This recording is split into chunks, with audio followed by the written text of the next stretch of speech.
all turning in my mind. Oh, yesterday you pulled the rug under my feet. Still I'm trying to wake me up. What if I'm making it all up? You're bringing me higher and higher in every way, and all of my doubts, I can feel them, they're fading away. Oh, you're like a fantasy. I know this can't be real. I'm falling, I'm falling, I'm falling way down. All illusional. 'Cause you got me feeling like I'm lucid dreaming, got me flying high. 'Cause I can't believe that I get to have you close on an endless road. I'm levitating now. You're one of those lucid dreams. You're one of those lucid dreams. I walk within your maze. My head is dizzy like the purple haze. I don't know where we're going, but the clues that you are throwing are leading me back home to you. 'Cause you got me feeling like I'm lucid dreaming, got me flying, yeah. 'Cause I can't believe that I get to have you close on an endless road. I'm levitating now. You're one of those lucid dreams. Oh yeah, you're one of those lucid dreams.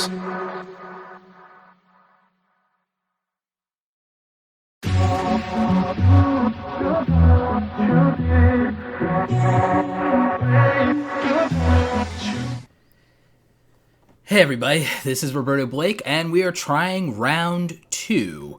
It seems that the first time I tried to do this live stream, it crashed on YouTube, and I don't necessarily, it may be YouTube. I really believe that it's the internet service providers, which we will talk about in this live stream, among other things. So I hope everybody's having a good weekend, a good Sunday. I've got to switch the camera angle real quick. I hope you guys are enjoying the setup. I hope the audio is coming in clear for you. I'm getting all green lights on the stream here, so just keep me informed in the chat if you're having issues with the stream. So for everybody watching the replay of this, hopefully, because hopefully this all works, my name is Roberto Blake. I'm a creative entrepreneur, public speaker, and I also try to help the YouTube community. So this is a live show we do maybe once or twice a month, where we talk about something that's important to the community. We do Q&A. Sometimes we even review YouTube channels based on super chats. I don't think we're going to get to that today. I don't even know if the stream is going to survive today, because we're talking about the coronavirus and COVID-19, how that affects YouTube monetization, how that affects the advertising industry, how it affects entrepreneurship, and the potential 2020 recession, and whether people think that that's overhyped or not. So we have a lot of these things that we're going to discuss here, and I'm hoping that the stream doesn't crash. I know the video is probably going to be demonetized, so for those of you who can super chat and be generous, that would be helpful for this particular video. We're going to actually talk a lot about that in this stream. And also, again, I'm probably not doing YouTube channel reviews. We are probably literally just doing Q&A and focusing on the issues that come with, the coronavirus, COVID-19, whether or not people believe that YouTube is censoring content around that, whether it's fair that they're being selective in the channels that aren't demonetized around that particular topic, and so on and so forth. I want to talk a lot about how this all affects the YouTube ecosystem. And as I said, hopefully my live stream doesn't crash again. I thought, we had a bunch of people watching the stream before. We had almost 200 people watching the stream, and then the stream crashed. So if you guys could do me a huge favor, if you can share out the stream, if you could let people know, that would be awesome, because we literally lost half of the people that were watching the live stream because of these YouTube technical issues. So just let people know. In fact, actually, if you guys don't mind real quick, I'm going to tweet this out. I'm going to let people know. We got a new stream up and running. And it's funny, the internet was crap. Then I ran some internet speed test. Then I ran the Xfinity test because I have Comcast, and all of a sudden, magically, after I run that test, my internet bandwidth goes from like nothing to, oh, we're giving you all the speed that you actually pay for. Like, and this is one of those ridiculous things that I did want to talk about in today's stream. So one of the things that has come with this whole issue is that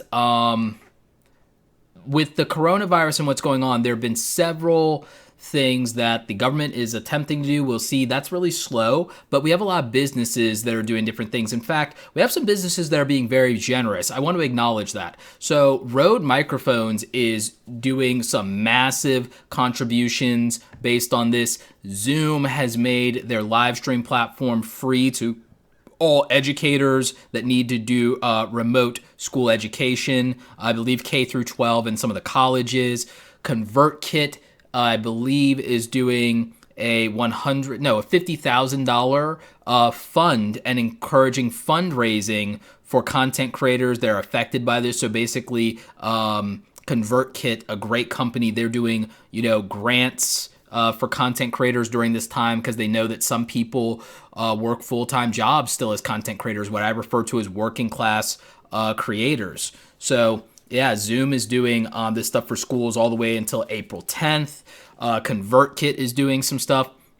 Now, what the internet service providers have done is they've claimed that they're going to stop throttling and data caps to keep people connected and so on and so forth, which means, wait a minute.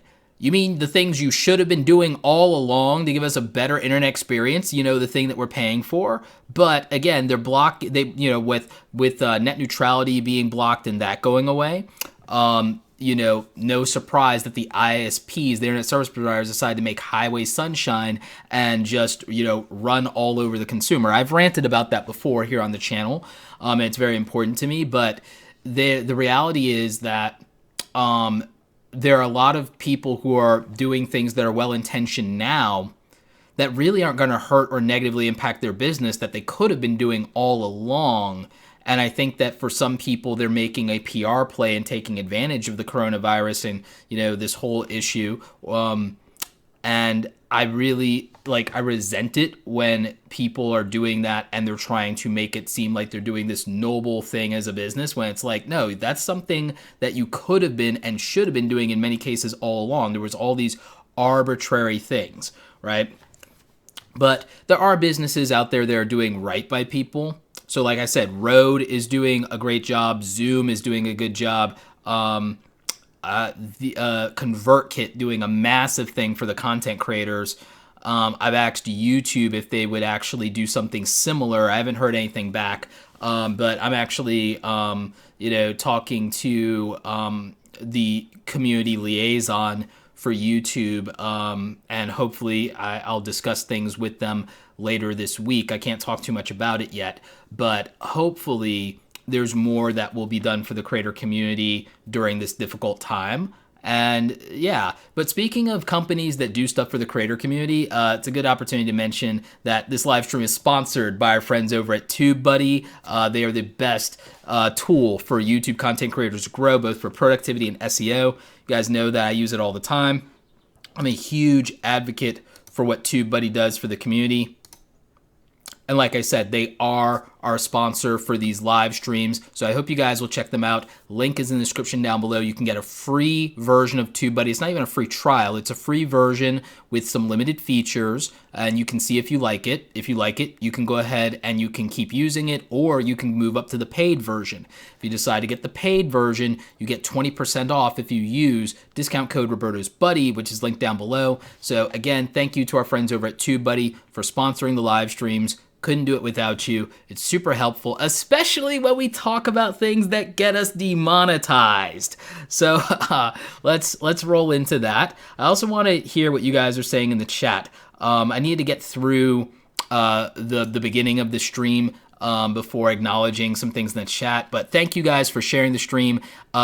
D. Nicholas, thank you for coming in. You're asking what is ConvertKit? ConvertKit is email marketing software, so you can grow an email list and a newsletter, something that every content creator should be doing and that I think is really important. And I believe I might have a link for ConvertKit down below. If not, I'm just going to drop it here in the chat. But if you go to robertoblake.com/ConvertKit, you can actually get a free trial of ConvertKit, and it is what I use for my email newsletter, for the Awesome Squad newsletter, and that actually allows me to stay in touch with you guys, and it means that no matter what YouTube or social media does, that I won't lose complete access to my audience, which is why we all need email lists, especially when there's craziness going on. You want to be able to reach your community, and so you should have their email in order to do that. You cannot rely on social media. I think that's been well proven.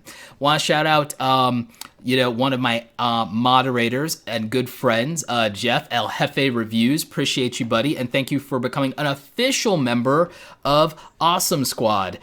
Really thank you for that, buddy, and for the monthly support. Mixed Media Girl says, I think we should help content creators by watching more videos while they are staying at home. Yeah, I couldn't agree more. And I also think for content creators, if you're a content creator, you're probably watching this right now. I think that a lot of you might be stressed out and struggling with what's happening on with the coronavirus, and you don't know what to do or what to make or to talk about. You don't have to talk about the coronavirus, and you don't have to be demonetized. Or if you are going to talk about it, don't think of demonetization as a punishment. If you feel that you want to talk about what your experience is with this or your anxiety is with this, just talk about it and realize, you know what, that's just a video that I'm not going to make money off of, and that's okay, because maybe an advertiser doesn't want to be tied to the coronavirus in any way. I can appreciate that. So if you want to talk about the coronavirus, just take the monetization hit. I'm doing it via live stream, which means that you guys have other ways to support the channel. And I can do that also because I have sponsors that help take care of me. So I don't always have to worry about YouTube ad revenue.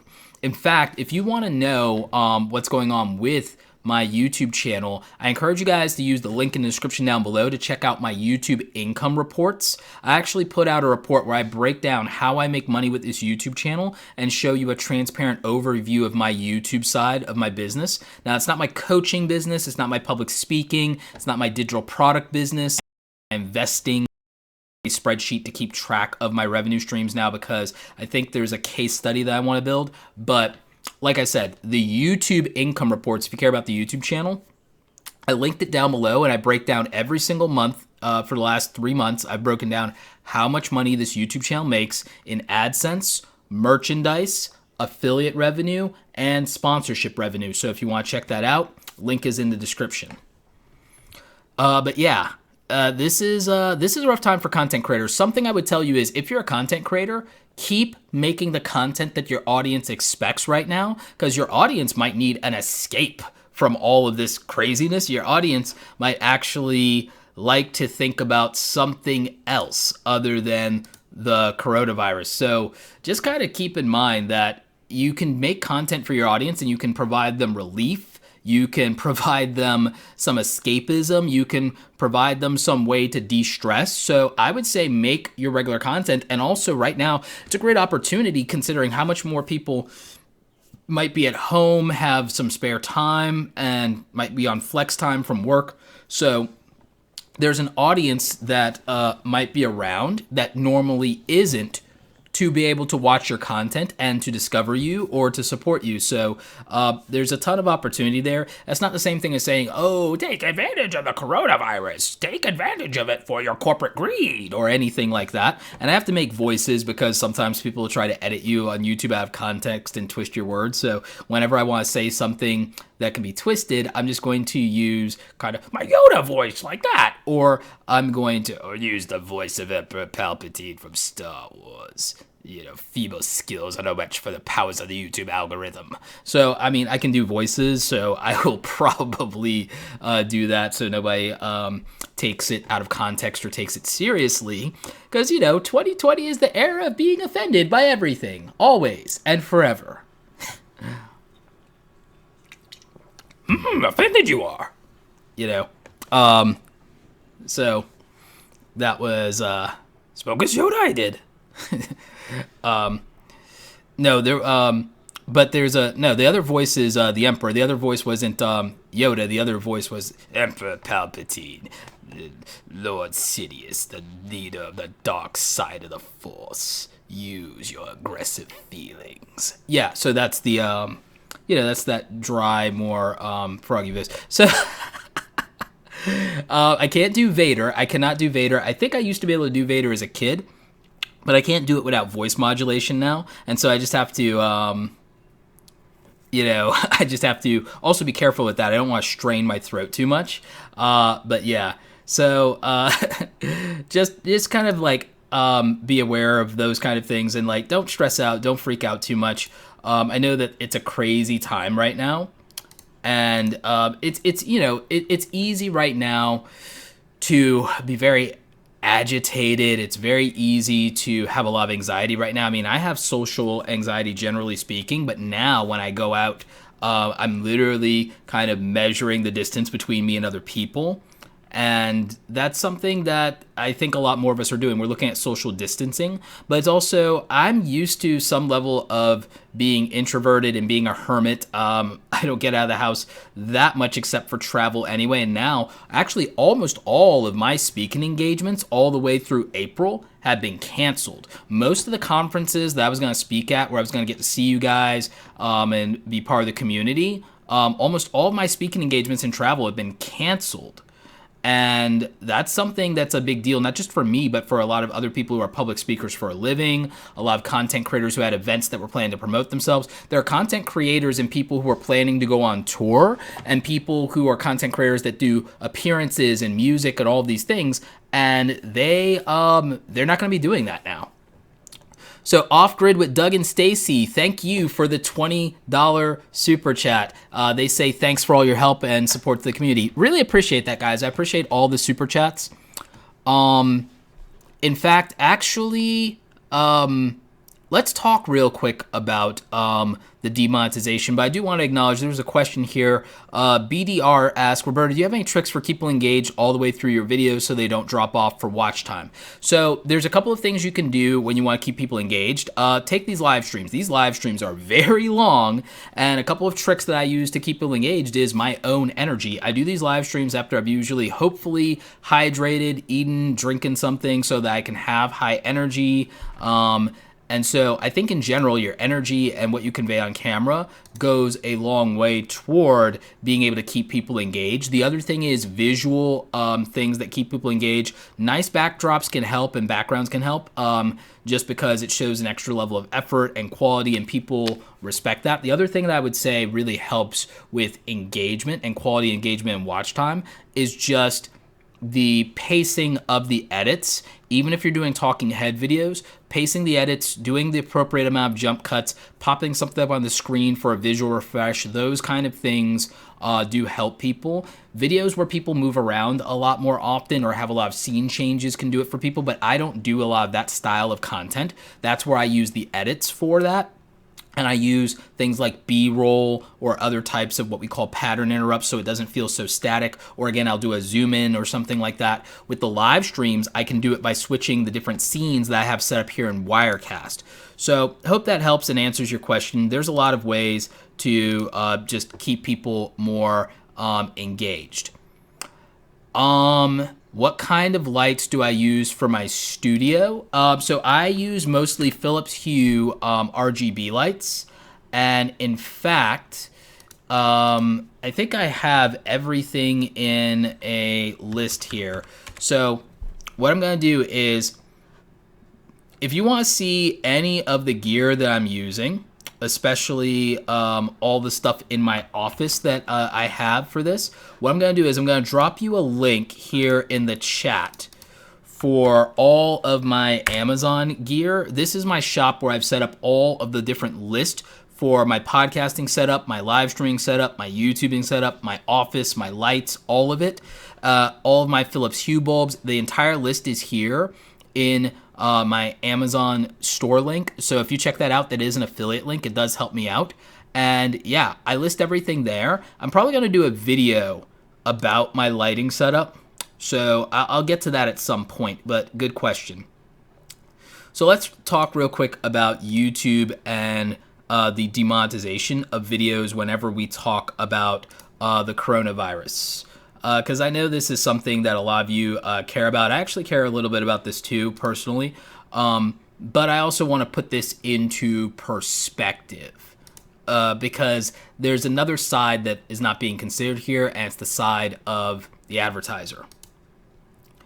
So as a lot of you guys know, I am a small business owner in addition to what I do here on YouTube. I have a small business, awesomecreatoracademy.com. That's my coaching business, where we have my online coaching, one-on-one for calls, my monthly membership training program, and then I have a few digital products like the YouTube Starter Kit templates. So I advertise for that business. Some of you might have seen recently that I started buying ads in Google and social media, and so maybe those are following you around and you keep seeing mini Roberto pop up and advertise the YouTube Starter Kit. So yeah, you probably see something kind of like this, maybe following you around in different websites promoting my YouTube Starter Kit product, right?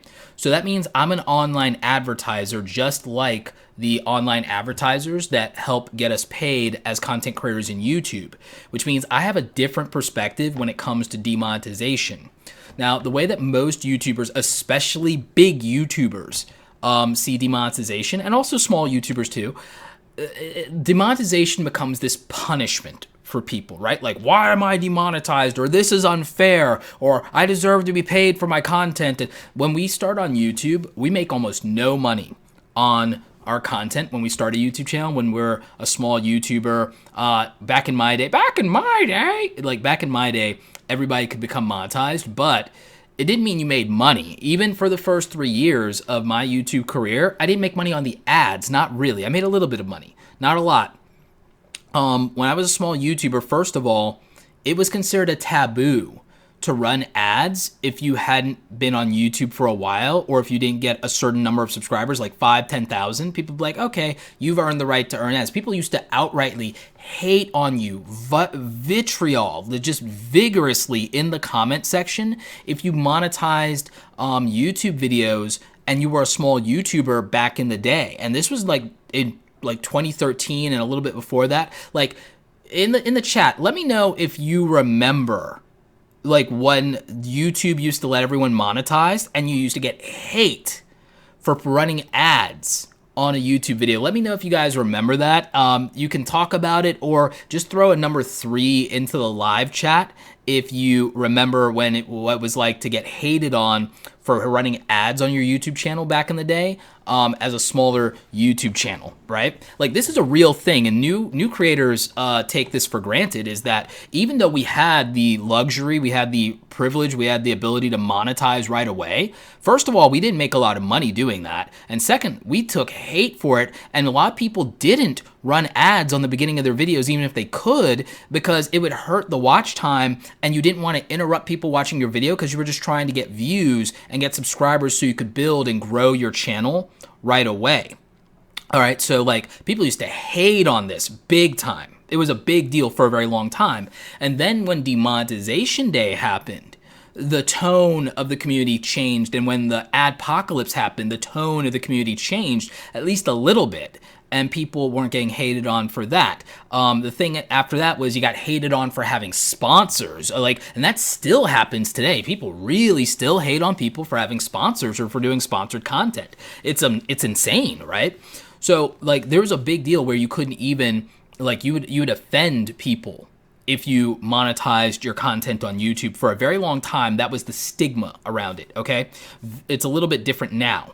And so what happens now is we're in a situation where content creators feel that monetization is a right and not a privilege, and content creators have decided that because they're trying to make YouTube something they do full time and they want it to be their career, they're treating it like a job instead of like a business. They're treating it like a job where you're owed a wage because you did the work and you showed up, versus like a business where the market determines your ability to be successful regardless of your effort one way or the other.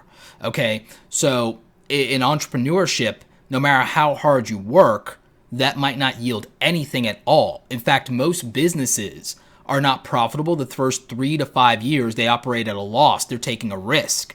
And even big businesses, startups, people who get funding, that is true, okay? So YouTube is closer to entrepreneurship, and you are not a YouTube employee if you're a monetized YouTube content creator. But when creators talk about YouTube, they keep calling it the best job in the world, and they keep treating it like a job. And I think it's because this is the only experience they've ever had of making money. But YouTube is not a conventional, traditional job because it's not a form of employment. I did a video about YouTube taxes, and I talked about this. The way you pay taxes on YouTube is the same way you pay taxes as an entrepreneur, you know? So you pay YouTube taxes as a 1099 contractor and basically as a self-employed person. So you're paying, in most cases, at least in the United States, I can't speak to other countries, but in the United States, it's kind of self-employment taxes that happen when you make money that's not a W-2 employee wage. You know, so if you're not clocking in at a job, if you're doing anything online like influencer marketing, you're doing affiliate marketing, you're a live streamer, you're doing YouTube, you're not an employee. You're not an employee of any of those companies. You're an independent contractor, and you agreed to the terms of service, and you receive a 1099 in the US, and then you're taxed on that 1099 as self-employment income, or if you filed a business as a LLC or an S Corp. And again, this is not financial advice. This is telling you just how YouTube stuff works and generalizing here. You know, you are taking the responsibility and the liability as a business owner, right? So the problem with looking at demonetization as a punishment is looking at it as lost wages or docked pay. And that doesn't really work, because as an advertiser, I'm not doing advertising on YouTube to cut content creators a paycheck or to cut publishers a paycheck. I'm advertising the YouTube starter kit wherever I can in the hopes of selling the YouTube starter kit and recouping that revenue so that I can pay myself, so that I can take care of my things, so that I can continue to, you know, help my siblings and help my aging parents, and to pay the 2 employees that are within my company. I don't have employees for my YouTube channel. I have employees for awesomecreatoracademy.com for my coaching business that help me in my operations and in my management and with editing the video courses that I've started making, okay? So I have freelancers that I hire for individual projects as well. So I need to make money so I can hire freelancers, especially now with the coronavirus. I'm going to be like looking at, well, how can I hire out more help, put some money in some people's pockets, so on and so forth. So I need to hire freelancers. I can't hire freelancers if I run ads on somebody's content and I don't sell anything. You see what I'm saying? I'm trying to make my money back as an advertiser. So the YouTube issue, the YouTube problem, so to speak, is that content creators are used to just getting a paycheck from YouTube and from the ads, but they're not thinking about whether or not the advertiser got any value out of that, because they're not thinking of themselves as a vehicle for advertisers and brands to reach consumers through their content. They're thinking about being paid for being a content creator. And that's not really how it works. That's not how YouTube works. You don't get paid for being a content creator. You get paid because your content either is or isn't a good vehicle for business people like me to reach potential customers with their product and service. If we're not making money, we're not spending money. You see what I'm saying? Because we can't stay in business if we're not making money. So we're only advertising to grow our business. We're not advertising so that YouTube content creators can have a paycheck and feel validated and feel secure in being a content creator, or to be a full-time content creator if that's their dream. Advertisers are not here to support the YouTube dream. Okay, advertisers are there to make money for their business, to pay their employees, to grow their business, and to provide for their own family. And that's the deal. We only benefit, or should benefit rather, if the other party also benefits. That's what a transaction is. When you want to do business honorably, there's an exchange of some kind. And so what we're doing is YouTube's providing us a venue. The advertisers are paying to essentially access the venue and access the people in the venue. We are bringing people into the venue. So in that regard, we are in partnership with the venue, aka YouTube, the platform, and we're in partnership with the advertisers. But when you start to resent what the advertiser wants to do, that's where the problem is. So demonetization is not punishment. Now, how does this tie into the coronavirus? Well, people are mad because when they make content about the coronavirus, like this video, for example, they are getting demonetized. And so the problem is that when a YouTube content creator is demonetized, they feel like they're being punished. And then that disincentivizes them in their mind to make content. But the thing is, we make content with no guarantee that we're going to get paid for it or make money anyway, because there's no guarantee that people are going to watch it. There's no guarantee that people are going to watch our videos. So that's number one. Number two, no one owes us watching our videos just because we put them out. And then number three, just because we made a video does not mean that it is suitable for all advertisers, which is what the yellow dollar sign actually means. The yellow dollar sign means that this content may not be suitable for all advertisers and may have limited or no ads. Now, I have a lot of clients that do coaching with me through Awesome Creator Academy. If you guys want to do any coaching with me, the link is in the description. And I'm going to tell you, some people have shown me what happens when their videos got demonetized. And the rumor is that when you get demonetized, your video gets throttled and you get less views. And the thing is, that's not 100% accurate. Even the big YouTubers who are saying that are spreading misinformation and anecdotal evidence based on their own channel. But the reality is that their content is in fact being gated in some cases, but it's not because they got demonetized. Demonetization is not the cause for low views. It's an indicator that that's likely to happen though. And so that's a very big distinction and it's really important. Third chapter, thank you for the $50 super chat. That is one of the biggest super chats in the history of this channel and I really do appreciate it. Super appreciate it. So let me explain some of what's happening. So YouTube also wants to do a stance where it's selectively not doing that to certain channels that talk about the coronavirus and COVID-19 and so on and so forth, and also other things that might be high profile news or tragedy or things of that nature. But let me explain the advertiser's perspective real quick. Let me explain the advertiser's perspective when it comes to COVID-19 and coronavirus content. If you're a business and you're an advertiser, you may not want to be linked to or associated with content that talks about the coronavirus. That just makes perfect sense that you may not want to do that. The other thing is, you don't want the potential narrative, and it is 2020, so let's think about that, people. You may not want the potential narrative that your business is trying to take advantage of the coronavirus and COVID-19 through your online advertising right now. So that could be considered exploitive. So if you're a business person, you may not want to be on content about the coronavirus because you just don't want that in someone's mind when they're thinking about your brand for whatever reason. And you also may not want a narrative to be painted either by people or by the media or by your competitors that you're taking advantage of this situation. So that's just something to think about. Now, the Jobless Coder asked, am I hurting my own channel by making this particular video? In my opinion, no. In my opinion, no. First of all, I don't plan to make videos about this topic very often, if at all, going forward. Just maybe one or two that might mention it briefly as I talk about the financial situation and the potential for a recession and things of that nature. But this isn't going to necessarily hurt my channel. The other thing is, because of viewers like you who do super chats, like the few that we've gotten in so far, and because of people who are doing the YouTube channel memberships, and because of amazing sponsors like our friends at TubeBuddy, I don't have to think about that with regard to this particular video and this particular live stream. So one of the business things that I'm doing in my YouTube channel is I'm making the arrangements to have recurring sponsors on the YouTube channel. So, and in my brand, in my social media properties. So a business thing that I can tell you that I'm working on right now is I'm working with a couple of brands, maybe 3 brands right now. I'm hoping to lock down 4 deals, maybe 5, where these are 5 brands that I continuously work with throughout the month,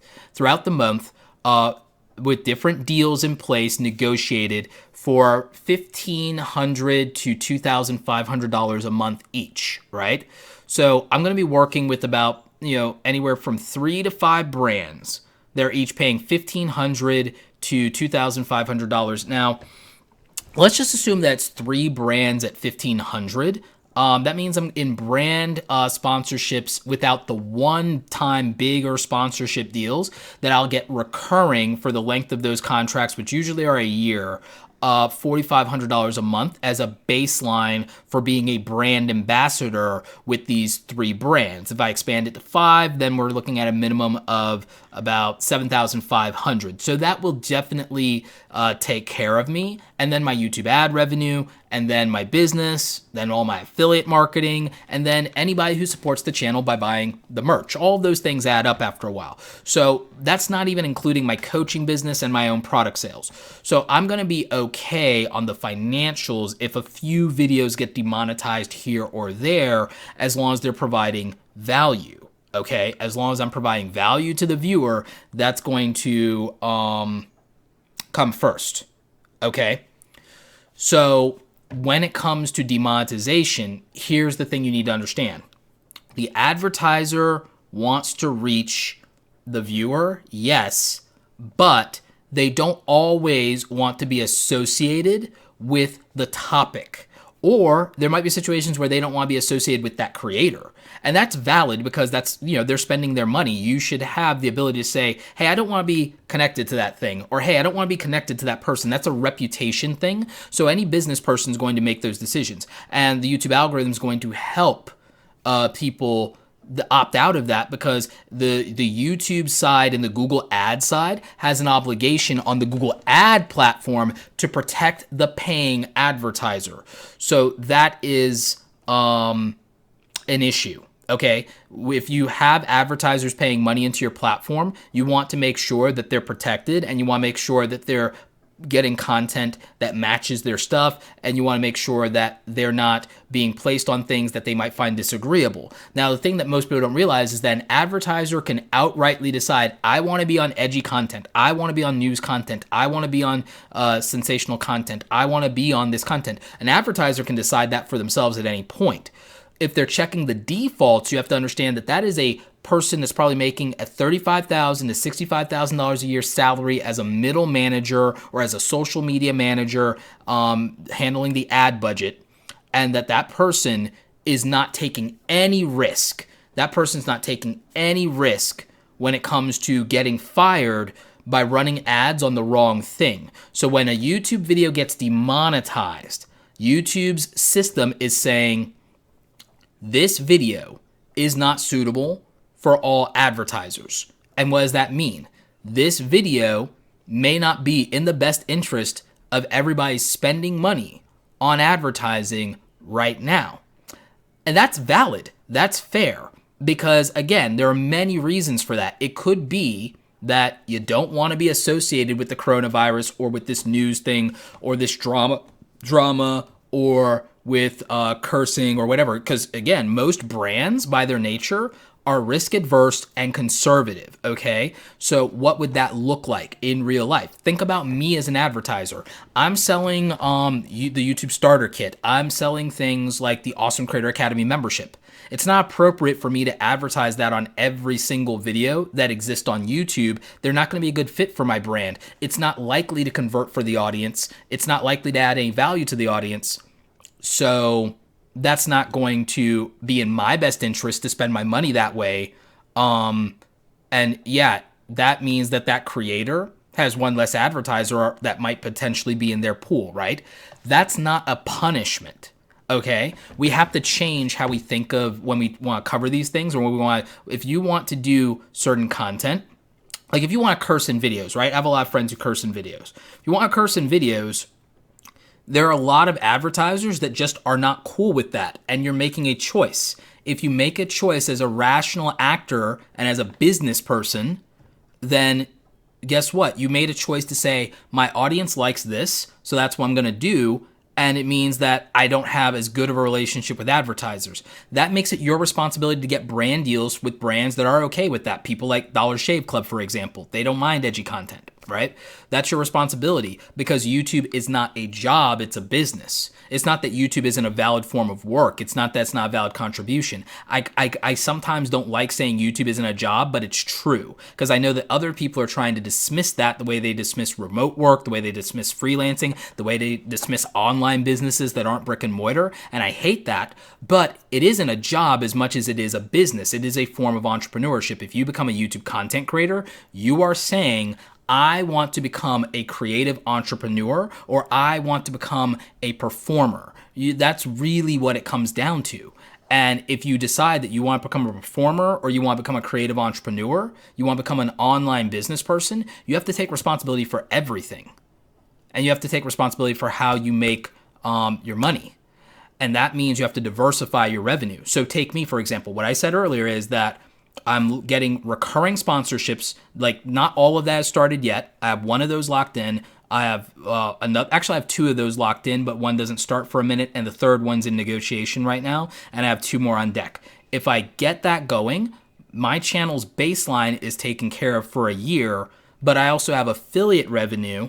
I have a business outside of YouTube, and then I do have ads, which means that I can make content that I want to make. So if I want to talk about the coronavirus,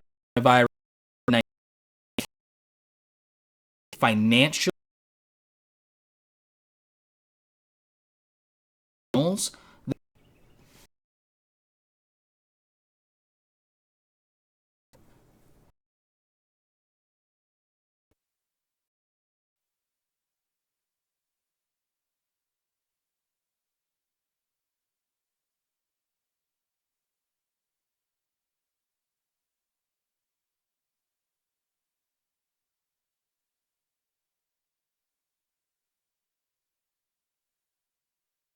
all right, are we back?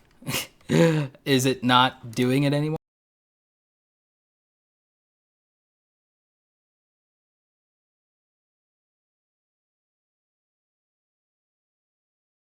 Okay, cool.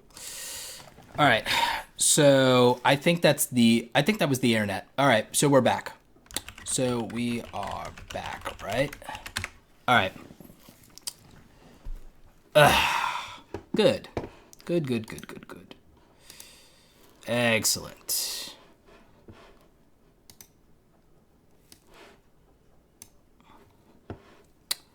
All right.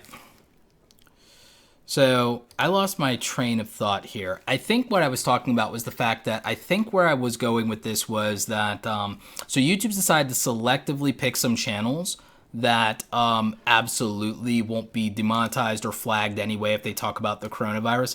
Now, I think that in the particular instance of the coronavirus, this is an attempt to combat and fight fake news, misinformation, and the spreading of panic, which I think is appropriate, but, and this is a but I would like to know the criteria, or I would like them to publicly acknowledge the criteria for picking those channels, and I would like to know the criteria for which they consider someone an authoritative news source, and I would like there to be an open and acknowledged application process for independent news channels, people like Philip DeFranco, people like Tim Pool, independent journalist and the like, to be able to apply to become authoritative voices. Because here's the thing, I respect the decision. Not everyone agrees with this. YouTube's so like raising up authoritative views. And every time I say that I agree with YouTube on something, people say, oh, you're a YouTube shill, or you're a secret YouTube employee. It's like, okay, yeah, I've got my secret YouTube employee badge right here, which is just a troll. Like, I'm not a secret YouTube employee. I would never hide being a YouTube employee. I'd love to have yet another revenue stream. I'd love to have more access to them than I do. But that being said, like, the changes I could make. I think if you guys knew my literally 100-point plan for improving YouTube's relationship with creators and platform stability, I feel like the content creators might throw me a parade if you guys actually saw my 100-point plan. which is I haven't made a PowerPoint for that. I just have it scribbled in a notebook. I haven't made a PowerPoint. I wonder if I should just make a PowerPoint and put it on the internet and then see what happens. I don't know. But anyway, I have like a 100-point plan for improving the platform, including the creator experience and creator relationships. But my thing is, I would like them to explain in detail and transparently what makes some channel an authoritative voice, especially for news, and to have an application process by which people can apply to be an authoritative voice, and not just in news, but in other verticals as well. Because the thing is, I understand the idea that this theory that everyone should be treated the same on YouTube, but it doesn't apply at scale, because like someone talking about the coronavirus in a more general way does not have the authority or the knowledge that Dr. Mike does. So Dr. Mike should be elevated above other people that are talking about this, not only as a subject matter expert, but as a trusted resource that people can use in the community. So he should get more play than other people, because, I mean, it's Dr. Mike. Like, it's Dr. Mike, you know? So, like, I think that that's a reasonable position for YouTube to take, but I want more people like Dr. Mike to be given that thoughtfulness. And sometimes he is not, and I would want a way to kind of, like, whitelist him or something like that. So that's where I agree with them, but I want some nuance, and I also want some context and transparency around that, and I want an open process. And the thing is, if people are denied in their applications, then so be it. I don't think everybody should do that, because I understand that the way YouTube started is that everybody's quote unquote equal, but that wasn't actually entirely true. You see, when YouTube started, there were people who had fancy cameras and access to fancy cameras, and they could dominate the platform, and music videos dominated the platform as well, and people who just had the ability to upload more because they were in school but didn't have work, or they were, the stay-at-home parent. Those people had an advantage on YouTube for a long time and many years. YouTube has never been we're all equal, we're all the same, we all have the same leverage. No, we all have zero barrier to entry in terms of the platform being free, but YouTube's never been an equal playing field or free-for-all. That is something the YouTube community has romanticized and purported into legend. That is the myth. You ever hear the tragedy of the YouTube platform? It's not a story the Jedi would tell you. Anyway, so yeah, there's that whole thing.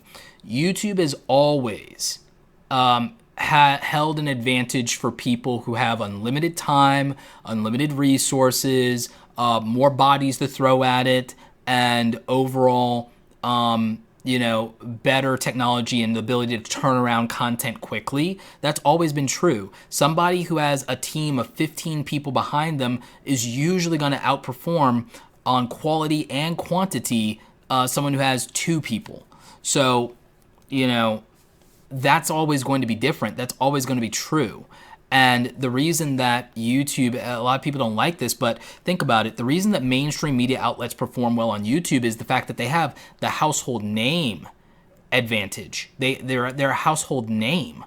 Okay, Fox News is a household name that we all grew up with. NBC, CNN, CBS, ABC are all those 5 major networks are all household names we all grew up with. Even clip shows from the official channels on MTV and the CW and so on, like we watched those things and those clips and those highlight reels. And the thing is, back when YouTube was being attacked for copyright, when YouTube was sued for $1.6 billion, a lot of you may not remember this. This might be before your time.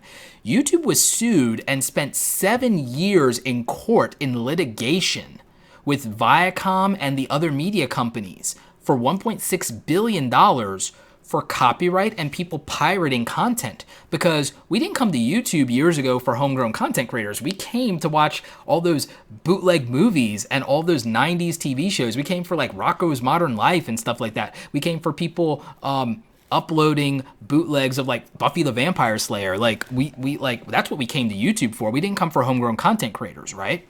But when we did, we came for the highest quality content creators. We came for people like Freddie Wong and Rocket Jump. Okay, we came for stuff like Yu-Gi-Oh! Abridged. We came for, which is the abridged content. The abridged anime content was a big deal, the voice dubbing and everything like that. But even that ran into copyright issues like what happened with Team 4-Star. Okay, if you're familiar with Team 4-Star and Dragon Ball Z Abridged, right? So copyright's always been a big deal on YouTube, but it's been a big deal legally forever on the internet. You guys remember Napster? Napster was a big deal. YouTube was the Napster of video for a minute. For a minute, that was the attractive. You guys remember 2005 through 2010, YouTube was the Napster of video. That was what the deal was, okay? And that was true for like the first 5 or 6 years of YouTube, maybe even the first 7 years of YouTube while it was, again, being dragged through court all the way to 2013 or so with the settlement, okay? And you can look this all up. This is all history. This is all YouTube history. And a lot of content creators today take all of this, out of context or all of this for granted. So when you think about it, the issue is this.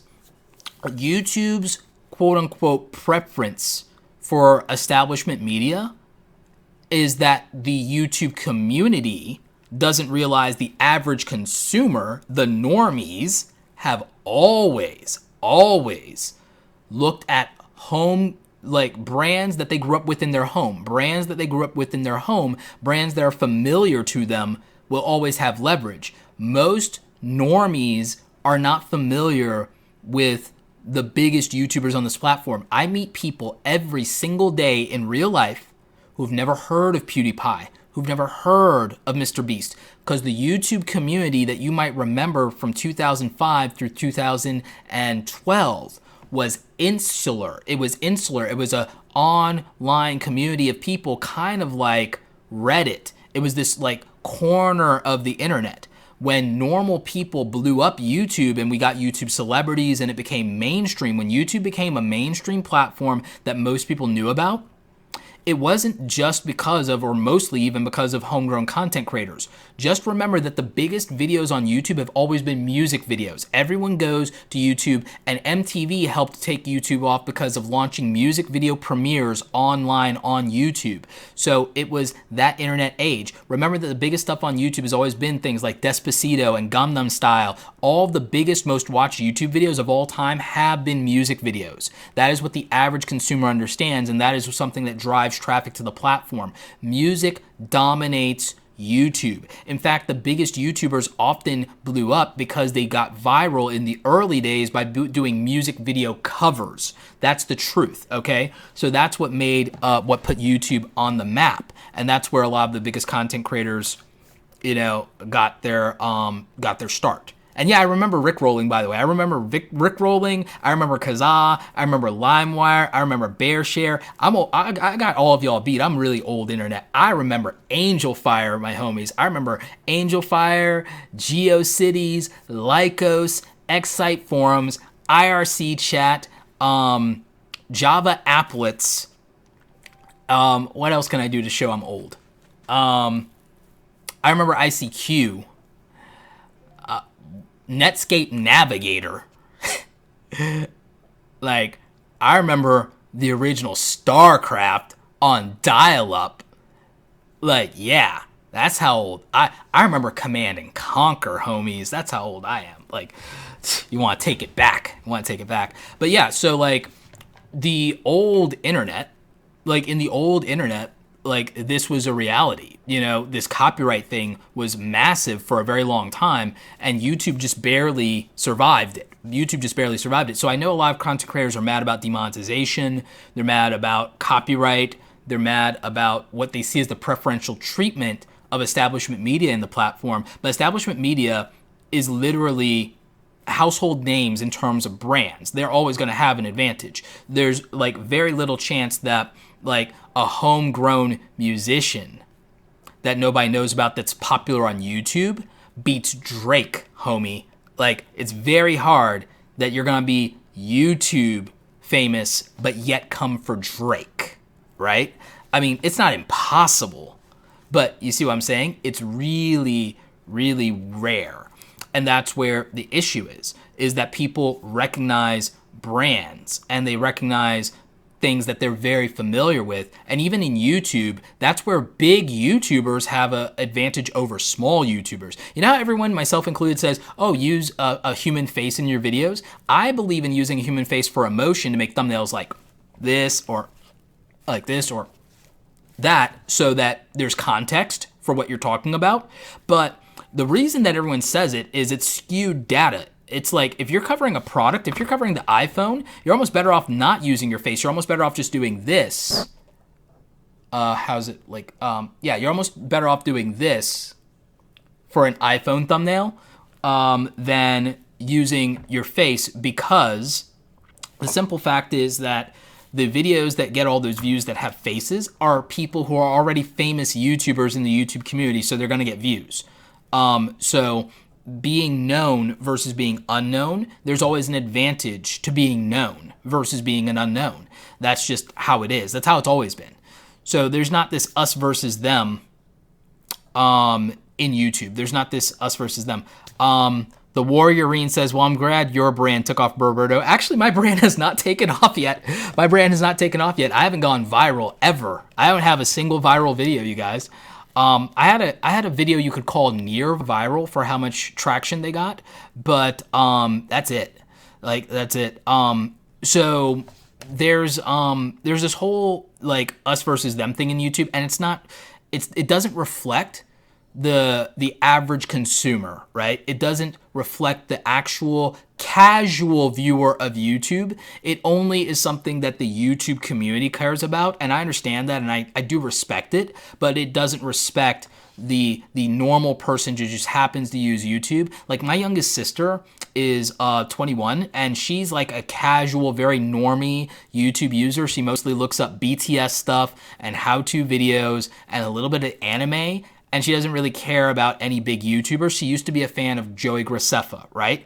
My mother is a casual, my mom is a casual YouTube user. She watches videos on gardening and home improvement, and she watches news clips sometimes, all right? So, like, my mom's an example of another casual YouTube user. She's not, like, in the YouTube community. My brother watches Let's Play videos, and he watches music videos, and that's pretty much it. My brother does not use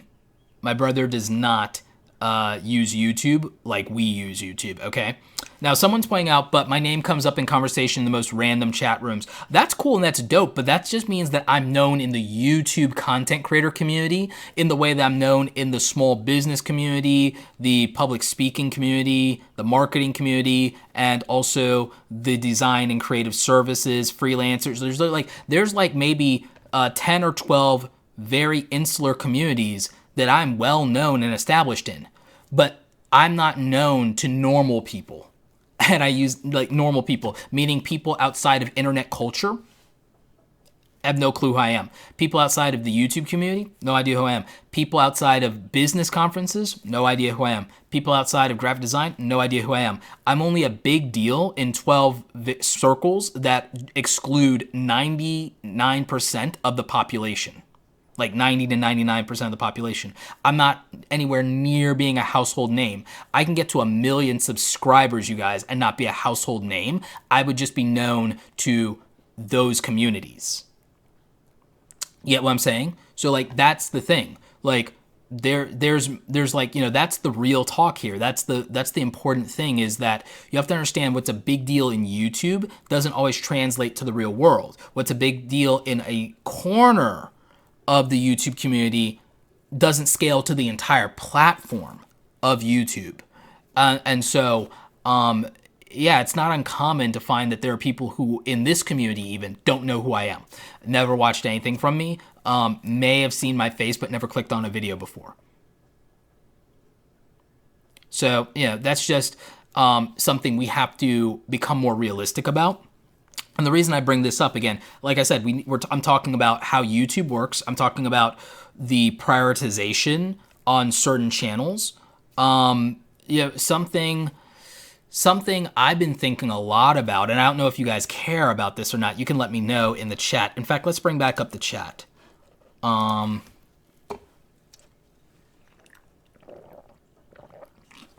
that's good. You know, they're not sponsored or anything. I just love Canada Dry Ginger Ale. Sorry. That's good. But like, but yeah, so Much Hop says, but that's okay, isn't it? You make a nice living from all of this and you're helping loads of people. Yeah, I do. And I make a really good living from my coaching business. My coaching business makes more than YouTube ad revenue by far. The affiliate marketing stuff as a singular income source outstrips everything right now. Sponsorships is about to go very well.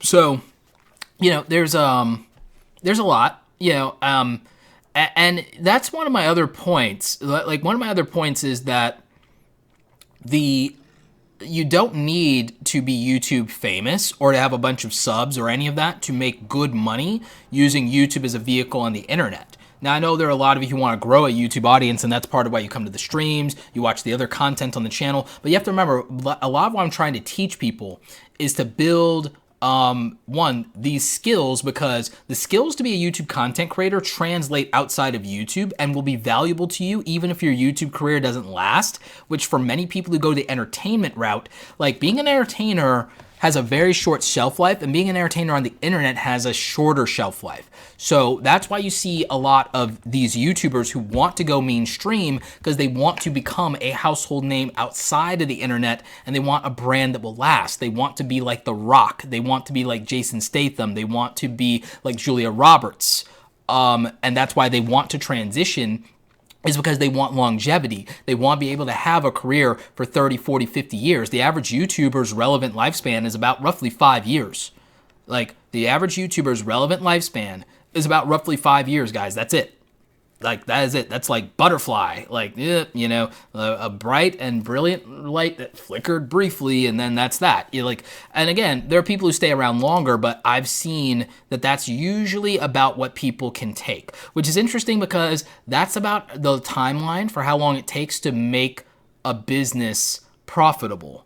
Okay? Now, a lot of YouTubers get profitable a little bit more quickly, but, you know, that how long does that last? So that's just something that I've been looking at.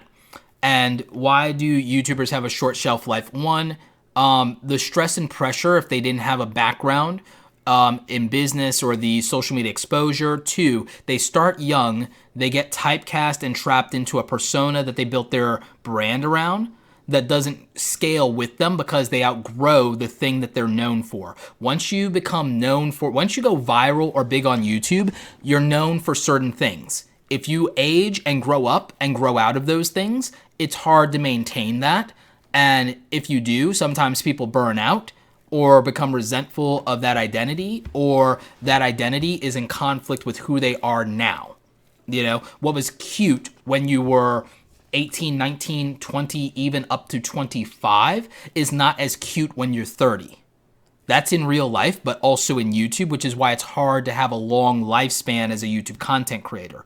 There are only a few people that I think have navigated it well for a number of years.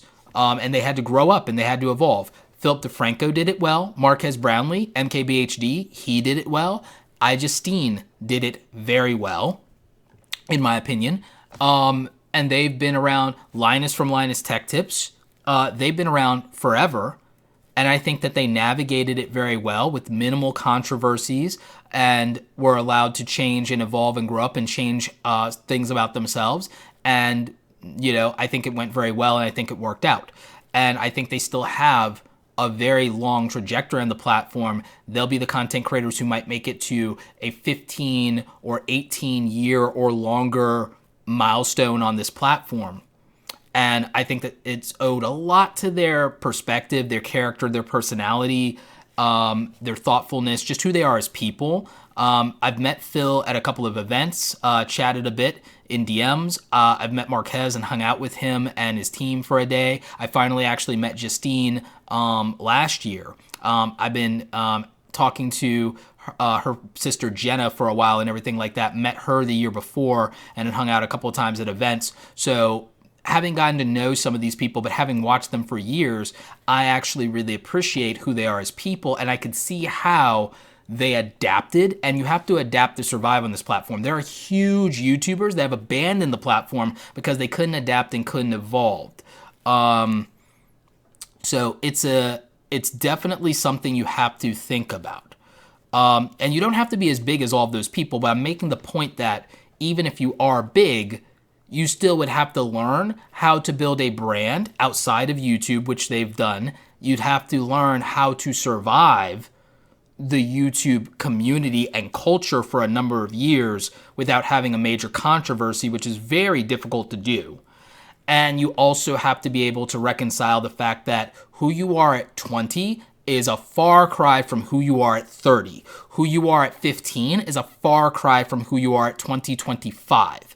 And we know examples of people who maybe haven't navigated it that well, like Jake and Logan Paul, for example, just as an example. Like, no hate to the Paul brothers. I'm just saying that you can see that navigating growing up on this platform is very difficult if you look at what they've gone through and the mistakes and the pitfalls of their careers. You can see that growing up on YouTube and being able to have an even keel and being able to navigate your career in a way that respects the fact that what was cute when you were young is not cute as you get older year after year. That's something that most people don't ever reckon for. And that's kind of why I make the content that I make, is like, this is a business. I think of YouTube as a business opportunity. I think of it as an entertainment career for some people, an education career for other people, a traffic and marketing source for other people, kind of like me. For me, it might be all three. And so I look at this as just a tremendous opportunity.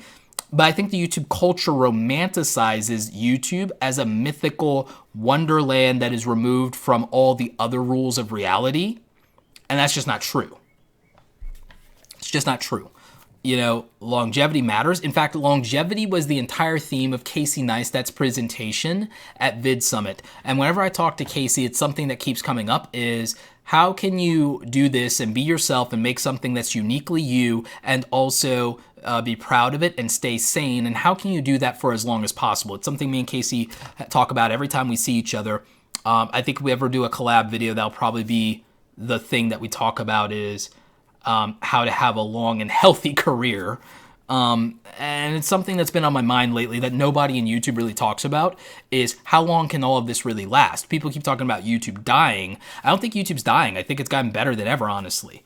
But I also think that the people who think it's dying are the people who are reluctant to adapt to new realities and to take a practical business approach to YouTube and to really think about, how is this YouTube thing a vehicle for something else I can do? Or is this just I make as much money in this period of time and then invest that? Because there are people who do that. Somebody brought up grade A under A. Grade A under A, Casey Neistat shouted him out back in 2016 at VidCon, not in his YouTube channel, in VidCon, as one of the fastest growing channels of all time, right? But grade A under A isn't around anymore, and I actually watched his content. I thought that it was interesting. I thought he brought something unique to commentary, but I think that what a lot of people don't think about with these fast rises are that these fast viral rises are rarely sustainable, right? Grade A under A grew fast but didn't maintain.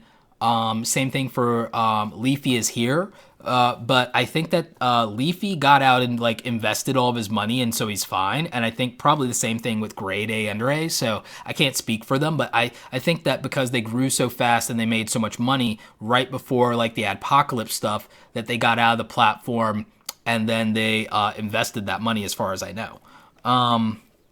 Someone asked,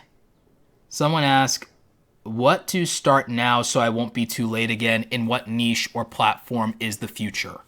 So that's an interesting question. I don't think there's any one niche or platform that we can call the future, besides YouTube itself.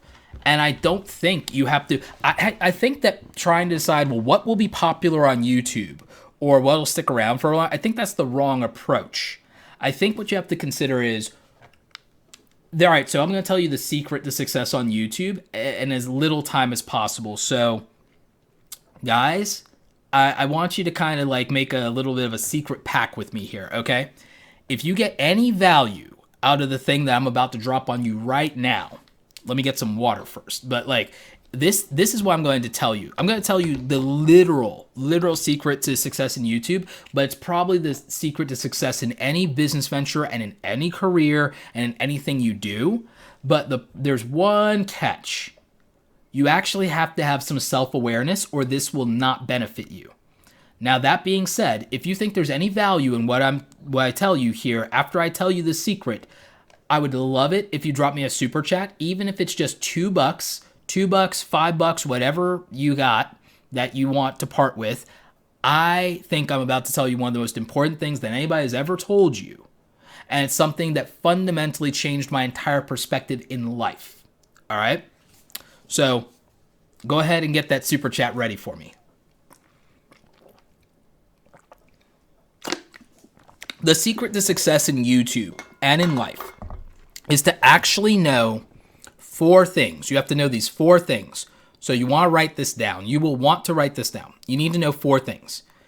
You need to know what you are genuinely passionate about, or alternatively, you need to know what you hate so much that you want to avoid it. So it's 2 sides of the same coin. It's 2 sides of the same coin. You need to know what you love and what you hate. 2 sides of the same coin, okay?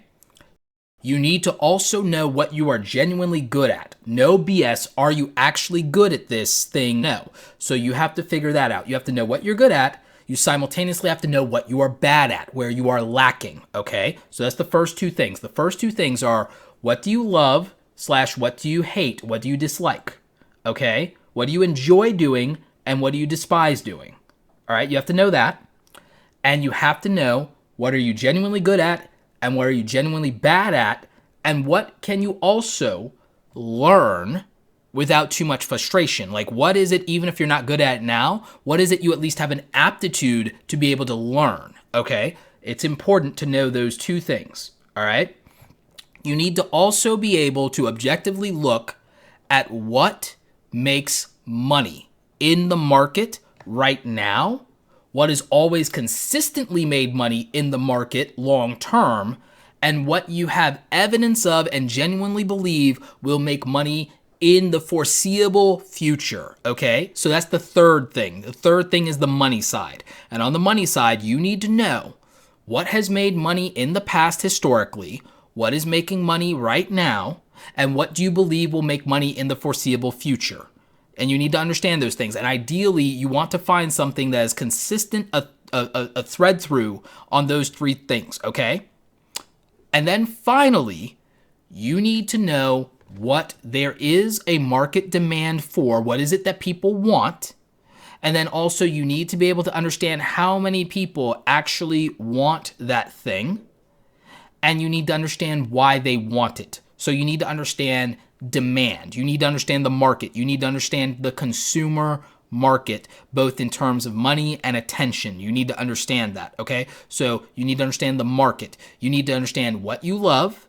You need to understand what you're good at. You need to understand what makes money, and you need to understand the market, and then you have to make all those things work together. You need to find the intersectionality of those things. It's what I believe the Japanese call ikagi, okay? So ikagi is the thing that you have to, I believe I'm pronouncing that right. You have to understand ikagi. You have to understand the intersection of what am I passionate about and love that I'm also good at or can learn that makes money. How much money does that make? That enough people care about. That enough people, not everybody, enough people. And you have to decide what that would look like, okay? And if you can figure that out, you can build a successful YouTube channel, you can build a successful business, you can build a successful career. You can do any of those things. You can find a great career that will last you for many years, that you will not burn out on, that you will be satisfied with if you can figure that out.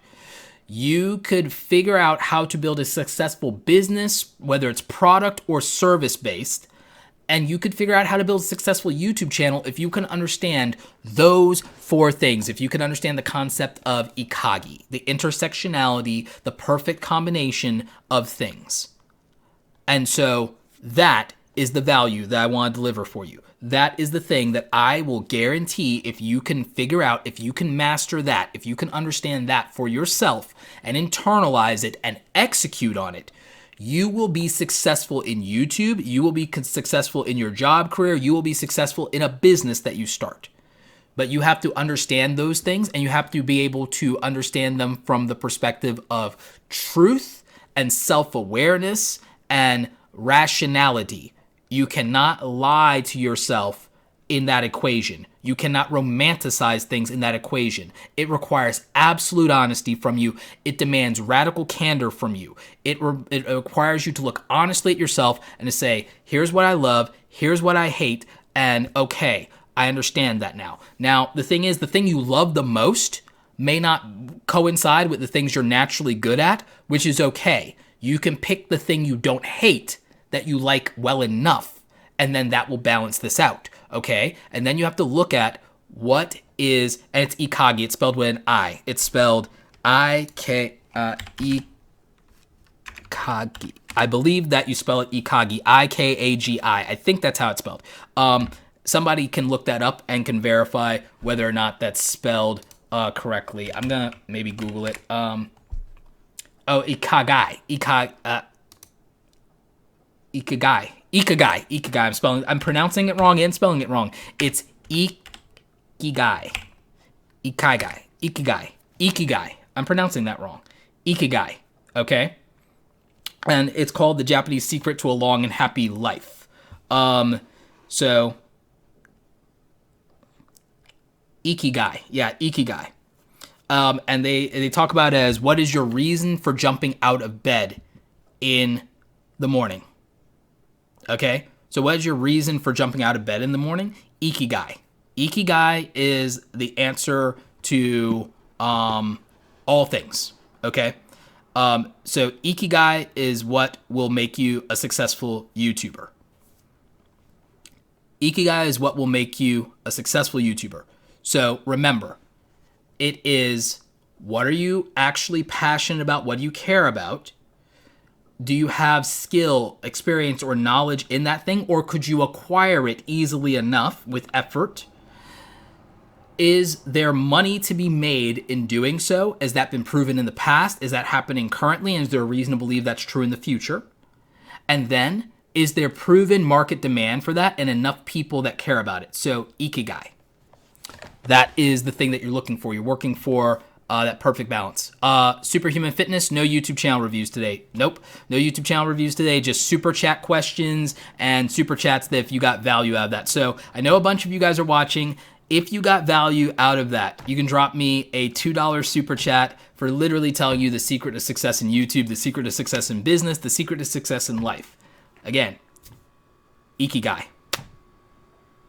What is your reason for being? What is the direction and purpose in your life? What makes it worthwhile? And again, that's taken into consider your individual strengths, okay? Takes into consideration your individual strengths. So Magic Prepper, like I said, yeah, you missed a lot of the live stream, but I'm going to tell you Magic Prepper, again, the secret to success in YouTube, the secret to success in life is a Japanese concept called ikigai, which is this intersectionality of these concepts, and in YouTube and in business and your career and in your life, it really comes down to, again, these 4 things. You have to know these 4 things with self-awareness. I'm going to repeat it for everybody. I'm going to say it for the people in the back. Self-awareness. Okay. This only works if you're self-aware. You have to know what you're passionate about and what you dislike so that you can balance that out and you have that self-awareness. So that's the first one. You write that down. The first one is that know what you like and know what you hate. Know what you're in love with. Know what you're passionate about. Okay? Second thing, know what you are good at, know what you find skill in, know what is easy for you, know what you're knowledgeable about, and also be self-aware of your weaknesses and what you are bad at, okay? Third thing, understand what makes money, what has made money in the past, what is making money in the present, what do you know and believe and have evidence of will make money in the future. So that's number 3. And number 4, what is there a market demand for? What is it that there is a tension around what do people want, what do people accept, what are people familiar with, where do they derive value, okay? So if you understand those 4 things and can make them work for you in the context of YouTube, I'll give you a real example in the context of YouTube. I want to shout out some of these super chats. So thank you, Darth Sadie, for the $1 super chat. Appreciate it. That's all you got right now. I'll take it. I love having you in the chats. I'm going to bump you to mod if I haven't already. Samuel J. Mo, thank you for the $2 super chat. Zoner17 Art, I actually like that YouTube channel icon. Thank you for the $2 super chat. Ash Phoenix Crates, you're one of my biggest inspirations. Thank you for being awesome. Thank you, Ash. Thank you for the $10 super chat. King Morg, thank you for the $4.99 super chat. Appreciate you. Long Hair Pretty Nails, longtime supporter of the channel. $20 super chat. Thank you. Great information. I definitely learned this with balancing while growing on YouTube and business in general. I wish I knew this when I first started. It is literally one of the most important things anyone can ever learn in life. Arlene Mendez in Canada, $6.99 Canadian. Thank you so much. Appreciate it. A couple of you said you have no funds. Hey, don't worry about it. I appreciate you being in the stream. If you don't have any cash, you just do me a favor. When you have time, watch the YouTube videos and share the YouTube videos. I'm going to tell you guys a way to get around some of the stuff with the YouTube algorithm, but the most important thing any of you can do to support the channel right now is to watch YouTube videos, especially the videos on growing a business or making money online. But if you want, share the YouTube help videos with the community. If you want to support the channel and you don't have the money to donate to Super Chat, or you don't have the money to be a member of Awesome Squad, here are ways you can support the YouTube channel. First way you can support the YouTube channel is support the sponsor of this stream, TubeBuddy, by grabbing a free download of the TubeBuddy plugin at $0. Go to tubebuddy.com/awesome and download that, because at least I will get credit from TubeBuddy for the install, and you will get a free tool to help you grow your YouTube channel. So that helps me, supports the sponsor who supports us as a community. So that's great. Number 2, another way you can support the YouTube channel. If you haven't subscribed, you can definitely do that, but also share the content on the channel, share your favorite videos, even consider making a playlist of your favorite videos from me and share them with people in your community. So that is another way that you can help the channel. Adding the videos to playlist absolutely helps the YouTube channel, helps me with the YouTube algorithm. Liking the videos, if there's a video that you haven't watched yet from me that you think is interesting, when you have time this week, just go ahead and watch 2 or 3 of my videos, and it actually helps me with the YouTube algorithm. Share the videos in places like Reddit. If you're part of Reddit YouTube, and you are there in YouTube communities and YouTube forums, share my videos, share my content, talk about what I'm doing, and put that out there and let more people find access to the resources I've made on the channel for creators, okay? Same thing for those of you who are small business owners. Help my content reach other small business owners. If you guys are on Twitter, tweet some of my videos out and share those links. Tag me in them. I always appreciate it. If you're sharing my content and tagging me, there's a good chance I'll follow you back in Twitter. So those are great ways to support the channel that cost you $0. Here is another one. If you guys like audiobooks, go to robertoblake.com/audible and pick out 2 free audiobooks, and that will help me because that is an affiliate link. They're not a sponsor, I wish, but if you go to robertoblake.com/audible, you get a free trial. You get a free trial with Audible, and that will actually help support the channel. Actually, I think I typed that wrong in the chat. I think I lost a slash, so I'm gonna fix that real quick. But robertoblake.com/audible. Think I got that right this time. And that will actually help support everything I'm doing here on YouTube. If you go ahead and grab a free trial of Audible, it gets you 2 free books. You get to keep those whether you keep Audible or not. All of those things are ways to support the YouTube channel for $0, but they do help me. If you guys want book recommendations, I can do that. Hell, one day I might actually do an entire live stream dedicated to my favorite books. I'm not even joking. So the Warrion, thank you for the Warriorine. I think that's like the Wolverine with the Warrior combined. Thank you for the $3 Super Chat sticker. The Super Chat stickers are actually really cool. Someone asked, do you think it will be, the jobless coder asks, do you think it'll be harder for people to find online work when everyone is forced to work from home or not at all? I actually want to talk about that on this stream, and I will tell you my thoughts on that because I don't think it's as good or bad as people think.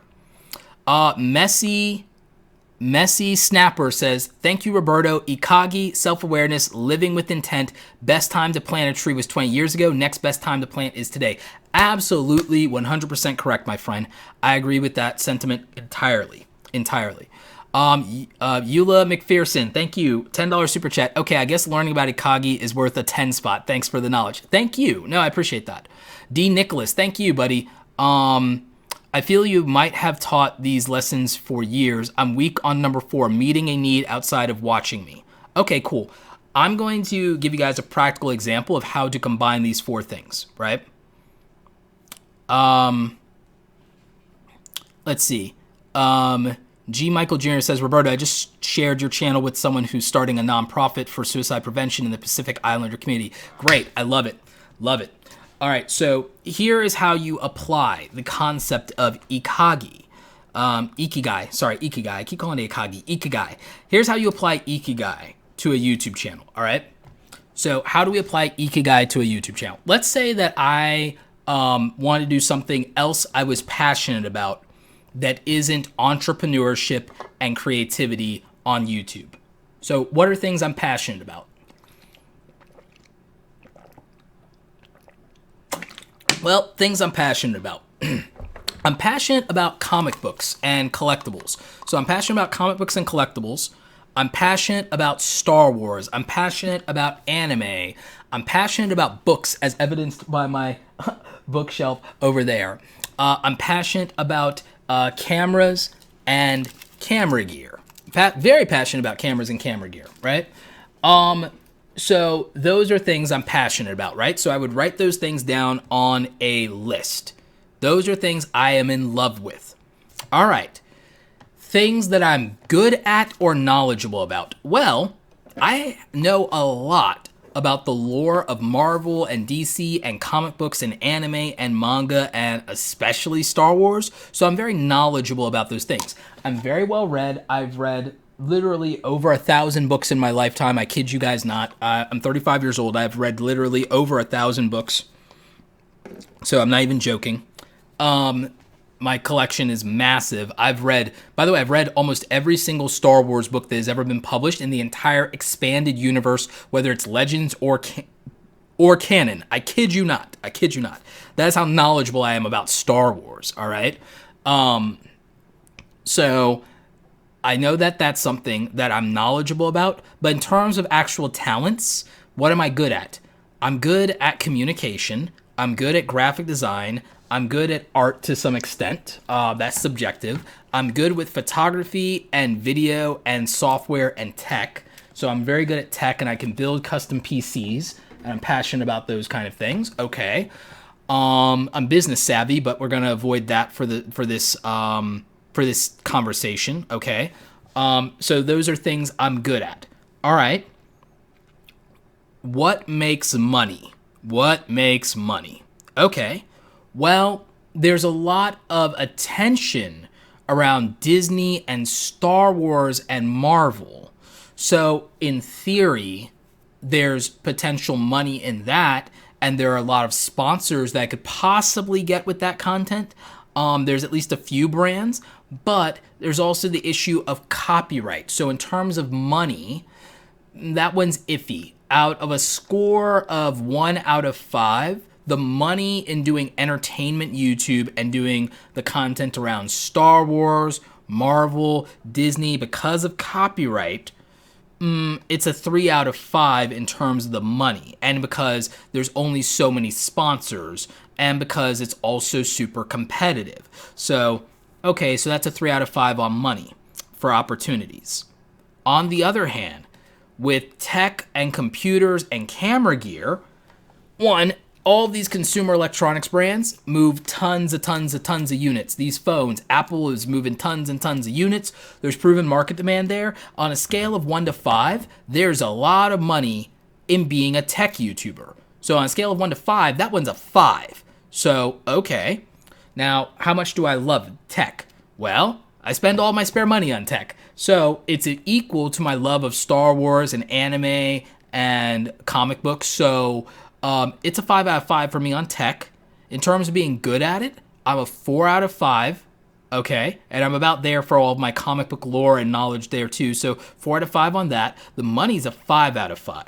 Now, in terms of market demand, and what people want and where attention exists, and what people are interested in, and whether there's enough people interested, all the entertainment stuff I could do, there's 5 out of 5 attention for. But there's 4 out of 5 to 5 out of 5 potential on all of the electronic stuff. So these are almost like borderline for me, but if I were going to do something that is not my current YouTube channel, and I wanted to apply the principles of Ikigai, and I wanted perfect balance, I know that if I go into tech, that tech is something I'm passionate about, tech is something I'm good at, and there's also a large demand for this because of consumerism, and because of the familiarity with these brands, and there's a lot of money in it. Because these things cost money, but also because of all the sponsorships, because of all these different tech brands, there's all these sponsorships that I could get. There's all these companies I could build relationships with, and there's the affiliate opportunities. And so, if I decided to do anything for me, this is just me personally, that wasn't my current YouTube channel, I would build a tech YouTube channel because I'm passionate about tech, I'm good at it, there's a lot of demand and awareness for it and reach. And there are some very big tech YouTubers with tens of millions of subscribers. And there's clearly money in tech because it's all we buy now. So you see what I did? I figured out, and I did a 1 to 5 scale on a scale of 1 to 5, what am I passionate about? On a scale of 1 to 5, how good I am at those things. On a scale of 1 to 5, how much market demand and awareness is there? On a scale of 1 to 5, how much money opportunity is there? So if you can figure those things out and you can measure them, you can make a really good decision about how to build your YouTube channel. You could do the same thing if you're trying to start a business. You could do the same thing if you're trying to start a career. Like that's how you, in my opinion, that's the real simple way to figure that out. So did you guys find that helpful at all? I know there's a couple of people that dropped off. I assumed that they had other things to do, but I appreciate them. But like, did that, even though I know that's drawn out, like, I think that's a real world example of like how to figure out what it is that you're supposed to do, or what would be beneficial for you to do, or what has the best chance of being successful. Because I know a lot of you are like, what should I do? This is the self-awareness exercise that will get you that answer. So Thrifting Grandma, Roberto, 3 years ago, our second born son died. I'm sorry to hear that. And we have 3 boxes of collectible comics that were his. Plus, he was an artist and comic creator. We will be having more of these books on the market soon. I'm sorry for your loss. I lost my grandmother in 2016. In fact, actually, it was not that long after I hit 100,000 subscribers and got my silver play button. So I definitely, I'm sorry for your loss. And try and maybe hold on to some of those things from him if it's not too painful, just as a memento. But yeah, that's rough. I don't really have an answer for that. T-Stamp says, Roberto, what about people's passion for peanut butter like Gary Vee brought up on his video? Gary Vee was using that as hyperbole, as is his way. Grain of salt, my friend. Grain of salt. All right, so let's get back to something about the coronavirus that people brought up. So people brought up something with the coronavirus and remote work. I definitely want to talk about that because I think it's important.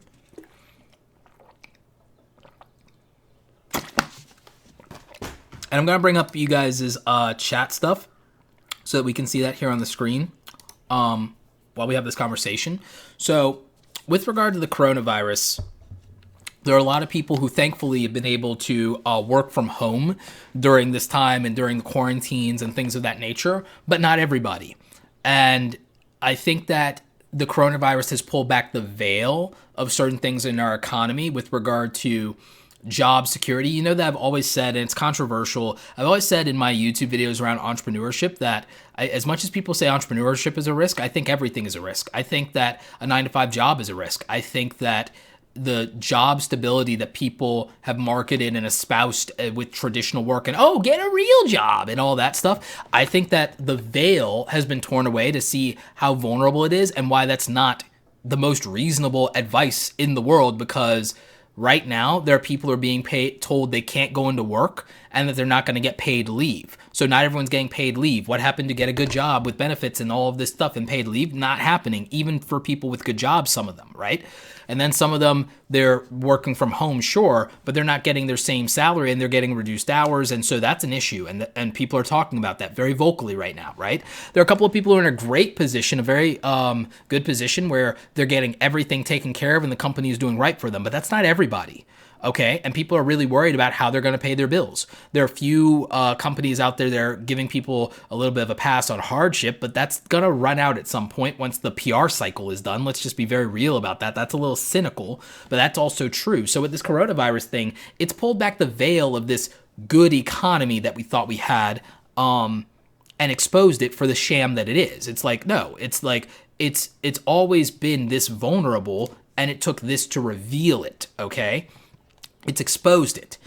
And the reality is that people living paycheck to paycheck, this is devastating for them. If I was still a paycheck to paycheck employee, this would have been horrible for multiple reasons. Now, given my job was, at a place where it's like theoretically you could do 95% of my job from home, I don't think that my previous employer would have necessarily allowed for that, or maybe they would have, or they would have put conditions on it. Like, it wouldn't have necessarily been done in good faith as far as I'm concerned. I mean, I work for myself for a reason. But like, yeah, I think that that's, true. Now, when I was a retail employee back in the day, the reality is that I just wouldn't be going into work because the mall would have been shut down, and I probably wouldn't be getting any kind of paid leave for that, even as a full-time employee. So what would I have done in that situation?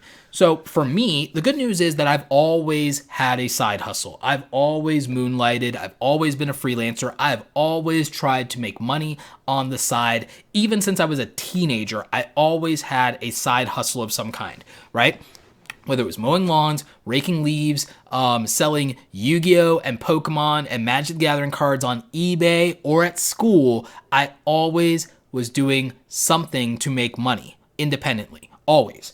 And that didn't stop when I became an employee. It lessened because I was dumb and I should have figured out that, oh, wait, I'm making more money if I did more time in my hustles than in this like 9-to-5 gig, right?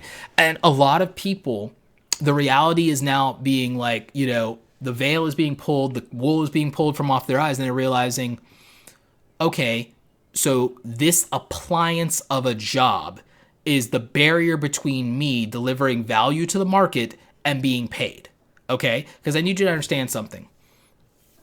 When you have a job, you're being paid and negotiated for based on your time, but they are not selling your time. They're selling the value that you create, the results that you produce, and they're selling it for much more than what your hourly rate is, my friend.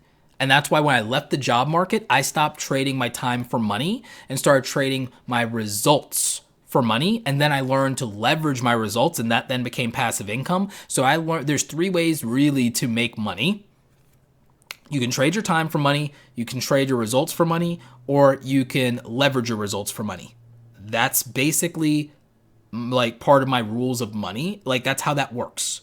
That's how that works in the real world. And so what that means is you can work a 9-to-5 job and you can get paid an hourly wage, or you can do something and say that you're going to be paid by the hour, or you can say, hey, we paint houses for $200 a room, or we charge by the square foot. Now you're pricing for results. Or you can go, hey, we do this service for $500 and this service that goes with it is $600 or whatever, and we do it top to bottom. That is trading results, which means if it takes you 5 minutes, it's still the same amount of money. If it takes you 50 minutes, it's the same amount of money, okay? So it's the result is the result. And then there's leveraging results, which usually is either leveraging other people's time in the business that you've built, or you build a product, or you build a commodity of some kind. Maybe it's information-based, whatever it is. But basically, when we want to leverage results for money fully and we want to automate, what we're doing is we're removing ourselves as much as possible from the transaction as a human being. So a primary example is when I was a graphic designer, I got paid by the hour when I worked as a corporate employee as a graphic designer. When I was a freelancer, I got paid by the gig. And then I took that same skill and built the YouTube starter kit and then spent 20 to 40 hours making all these templates, which now whenever I sell them makes me $100. And I already did the work a long time ago. And every now and again, I do work again and update it, but I make money indefinitely off of this product that has already been made. And that is the point. By the way, you guys, if you don't know, you can buy the YouTube starter kit if you're a YouTube content creator by going to robertoblake.me/starter kit, and you can get over 100 Photoshop files that I made for YouTube content creators, for YouTube thumbnails, YouTube channel artwork, YouTube end screens, YouTube live. Like this, I have like some live templates like the ones I use, and you can get that with the link in the description below and just grab the YouTube starter kit. You can also look at any of the products on awesomecreatoracademy.com and you can check that out. Mods, can you drop the links for those in the live chat so people can go ahead and get that if they're interested? But again, it's a product I sell. So think about that. I made a certain amount of money as a graphic designer per year. Then I made a certain amount of money as a freelancer per gig. But then I just decided I can make unlimited money by packaging my ability, selling and productizing my ability. Okay? Same thing for Teespring. I took my skills as a graphic designer and I made a product in the form of merch. And I can now do that indefinitely. So a lot of people can figure out ways to make money using their skills and make that money in perpetuity, whether they can use the appliance of a 9-to-5 job or not. Because I'll tell you a secret that most people won't. A secret that most people won't tell you is that a 9-to-5 job is a means of delivering your value to the marketplace, but it puts a middleman in between you and the market. Okay? So the market, we all used to back in the olden times, before the Industrial Revolution, it was rare to work for a company. It was rare to be in the employ of anybody but the nobility, okay? Everyone had a trade and they were a direct-to-consumer brand.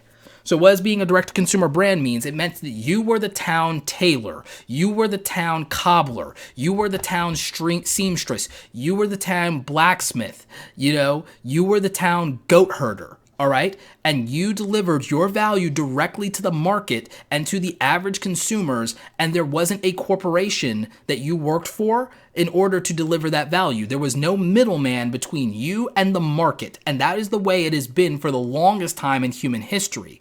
But what we did was we created this very convenient appliance through the Industrial Revolution that put the small business owner, put the tradesperson mostly out of business, and put the power in the hands of these conglomerates.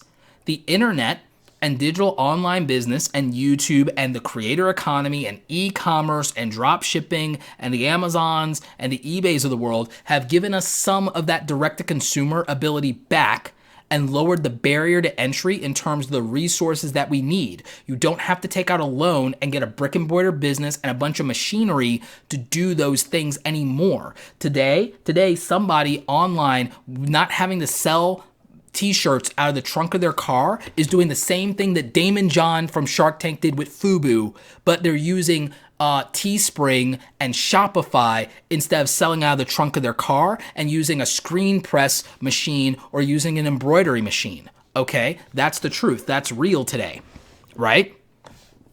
Historically speaking, the app lifestyle says the employee is historically a recent development. I couldn't agree more. Historically speaking, on a long enough timeline, being an employee is a modern thing that is relatively recent. For literally tens of thousands of years, there were no such thing as employees.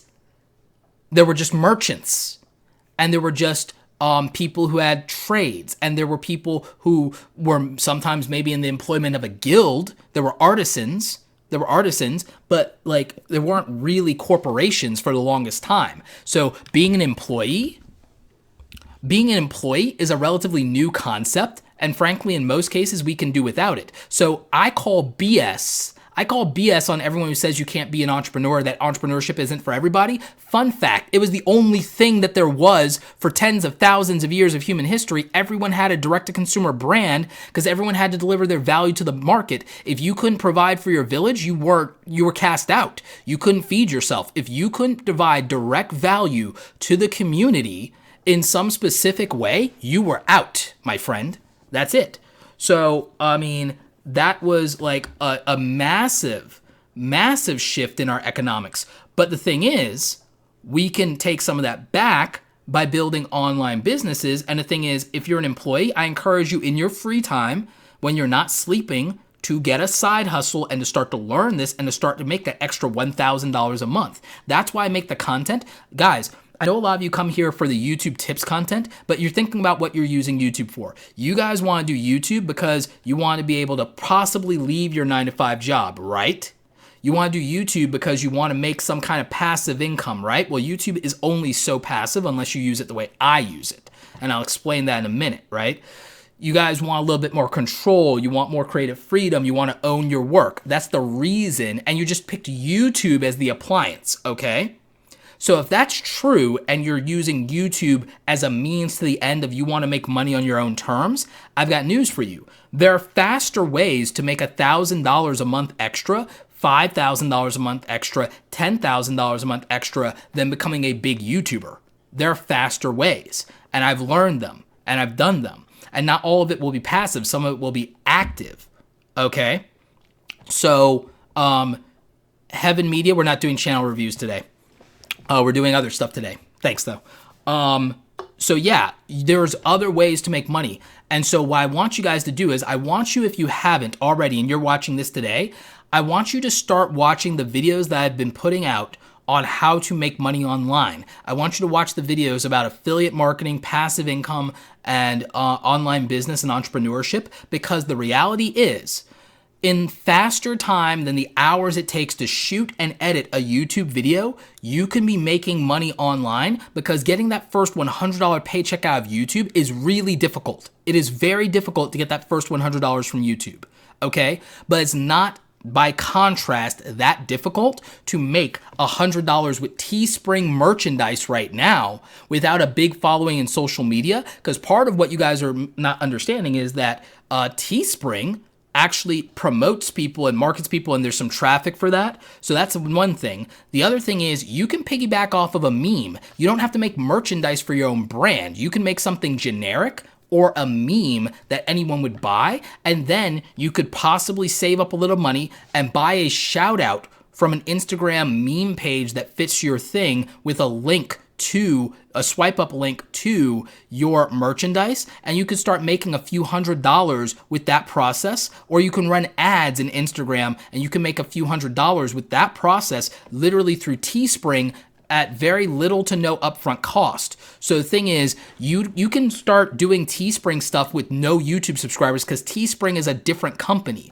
Now, when you get 10,000 subscribers like me, you get a little merch shelf. You get that in, down below in your videos. But you can start Teespring with 0 subscribers. And you can link to it in every one of your videos, and you can link to it in your Twitter, and you can link to it in your Facebook, and you can link to it in your Instagram, and you can link to it in your TikTok. You do not need to grow on YouTube to be successful and to make money online. You don't. You can do it with any social media platform, and you can do it with paid advertising, and you can do it with word of mouth. So that is an option for you. I think that you can make money faster. And Sadie, I'm gonna make sure that you're a mod, and then you can drop the link, by the way. So Darth Shady, sorry about that. You're a mod now.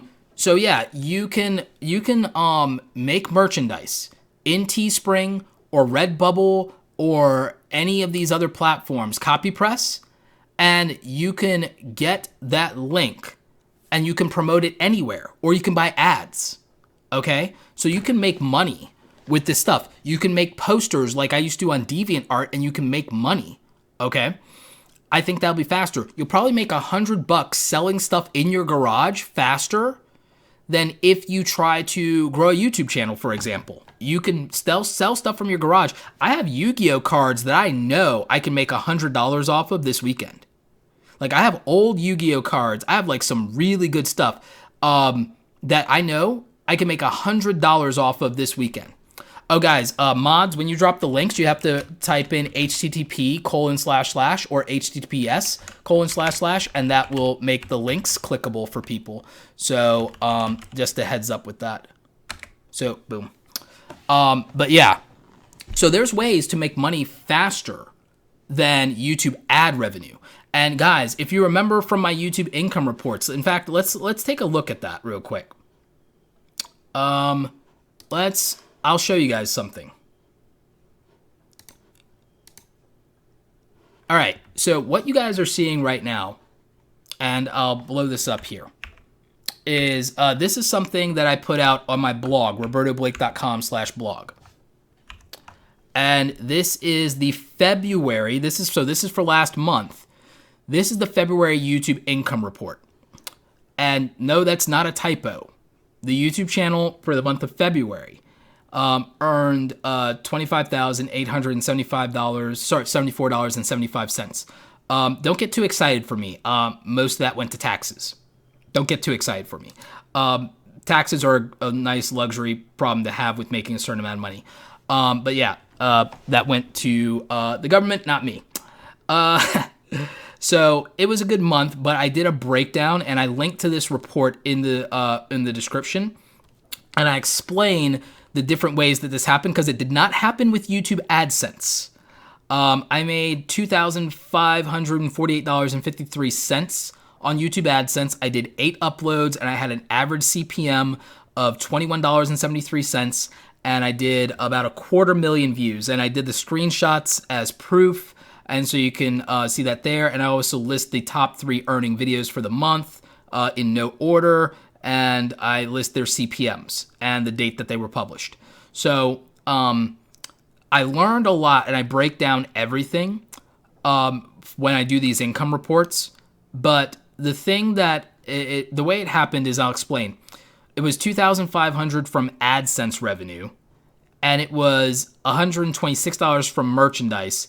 It was $7,200. It was $7,200 from affiliate marketing, and that was $16,000 from combined brand deals. So multiple brand deals that I finally got paid for all at once. So that's the reason. It was a lump sum of multiple brand deals that I got paid for that jumped the shark on this. But other than that, it still would have came to just under $10,000 for the month.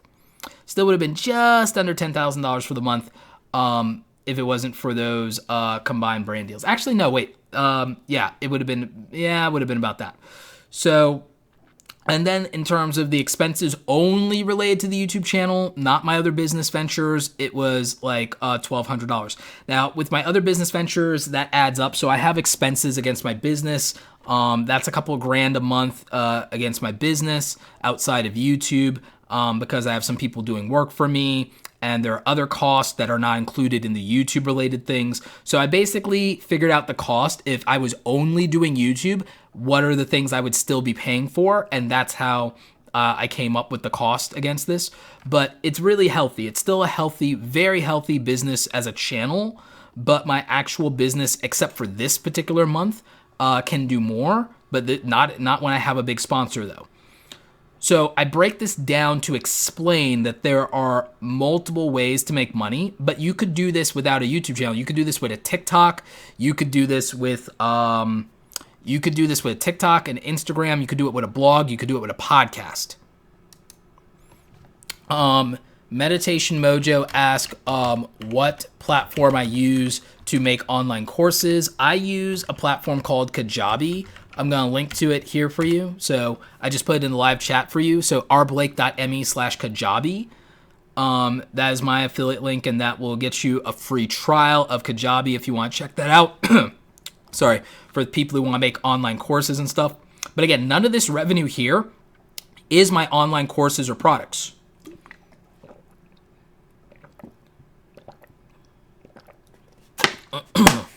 Which that business does well.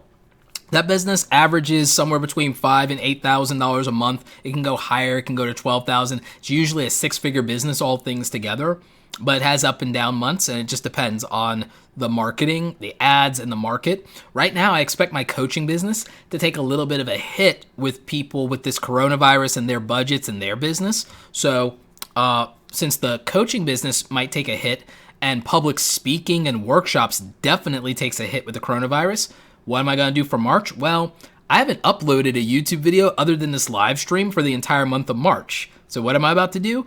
I'm about to double down on content in March because that will also drive money for affiliate revenue and other things. And also put me on the radar for more sponsors. So like I said, YouTube can be lucrative and profitable, but there are other ways to make money online, and there are other ways to grow an online business. And I would encourage a lot of you to remember that starting on YouTube, I did not make that kind of money on YouTube. When I started on YouTube, the first 3 years that I was on YouTube, I wasn't really making that much money from YouTube. I was making most of my money related to YouTube back then on Amazon affiliate revenue for those first 3 years. And it took a while to get that up and running. It took me a couple of months to get that up and running to make decent money. But most of the time, I didn't make good money on YouTube. I was in a multi-channel network agreement where after about $300, they took 50% of everything I made after $300 because that's what I was making on average when I was a small YouTuber. And that was a deal that I had all the way up to 100,000 subscribers in 2016 because I was locked into a 2-year agreement. My first year, I didn't make a lot of money. They got to me after my first year. I was locked in for 2 years. And so, with them taking half my money, it was hard to make even $1,000 a month on YouTube ad revenue for a very long time, no matter how well my channel did. So, I mean, I didn't make any money on YouTube for like 3 years. I was making money doing my freelance work and my affiliate marketing and starting my consulting business and then starting public speaking in 2015. And that's how I made my money. That's how I made my money. I didn't make it off the YouTube ads.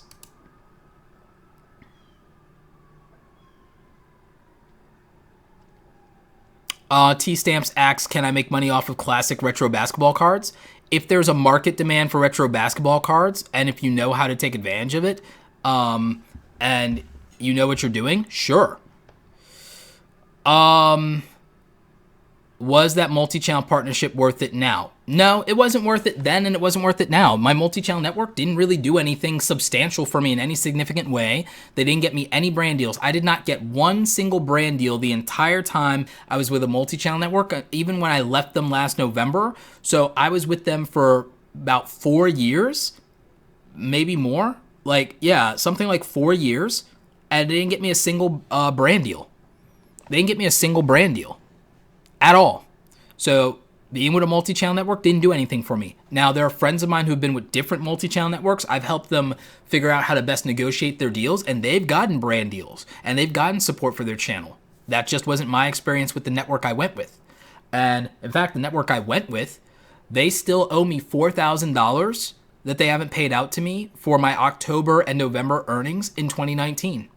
So I'm still owed $4,000 in back ad revenue because the ads run and the network collected the money and YouTube got their cut, and I'm the only person who got zero value. The advertisers got their ads ran, the multi-channel network collected their money and their cut and is holding the money, and YouTube got their cut. Everyone profited for October and November except for me.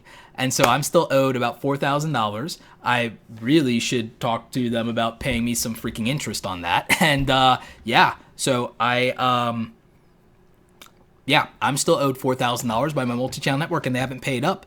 And I'm just talking with my lawyer to see if it's worth doing anything pursuing them wise. I doubt it. I think it costs more money than to do that. We're also talking about whether or not I can fully disclose my experience and tell my story and put pressure on them there, and also encourage other content creators to come forward, because we're looking at a situation that feels a lot like Defy Media or Machinima. So that's fun. So yeah, my multi-channel network pretty much screwed me out of $4,000 and has kept me waiting since October, November, December, January, February, and now March. So yeah, I've been about 6 months. 6 months of waiting for that to be resolved. Completely unacceptable. And so the longer they drag out, the more interesting that story becomes. So just something I'm thinking about pretty regularly. So yeah. But for a lot of you, here's what I would say about this working from home and the coronavirus situation. So when it comes to working from home and this coronavirus situation, what I would say is that there are a lot of opportunities to do freelancing. There are a lot of opportunities to do direct product sales. There are a lot of opportunities to do affiliate marketing. There is a lot of opportunity to start an online business of some kind, and I think it is faster to make $100 doing any of those things than it is to make $100 doing YouTube, to be very real with you. And like I said, I don't believe that YouTube demonetization should be looked at as a punishment. I think it should be looked at as a business transaction, and here's the good news. If you set your content and your channel up the way that I like to, you worry about it a lot less because you're using a fraction of that traffic for something else, and you're making more money outside the advertising. Like I make, as you guys saw, I make triple on the affiliate marketing. I could definitely make more with brand deals potentially, especially with the new deal I'm setting up. I'll make more on the brand deals than even if I were to get double my views. I'll probably in the future, if I can get this brand deal thing worked out, I could double my views and I would still make more money on the brand deals than on the ad revenue, which is pretty normal for a lot of YouTubers. And I definitely make double to triple on the affiliate side. So I'd rather focus on the affiliate marketing side of YouTube and on the brand deal side of YouTube than on the ad revenue side of YouTube. Now, when you're a smaller YouTube channel, I know that that's not exactly an option, which is why if you're a smaller YouTube channel, I encourage you to make merchandise that anybody can buy without caring about you specifically. Primary example, even though I know you guys are awesome squad and I know you guys love me, the thing is, if you're a content creator and you've never heard of Roberto Blake, it still would be dope to buy a creator hoodie. And by the way, on the white hoodies, we got it on the back too. So, I mean, the creator hoodies and the creator t-shirts, I made that merch so that people can buy that without caring about me specifically, and that has worked out really well. You guys have been massively supportive of that. In 2019, I only made $100 on merchandise in all of 2019. I've been making that more than that every month on merchandise since 2020 now. So consistently. So you guys are buying the creator merch, and I'm planning a new mug as well because #MugLife, right?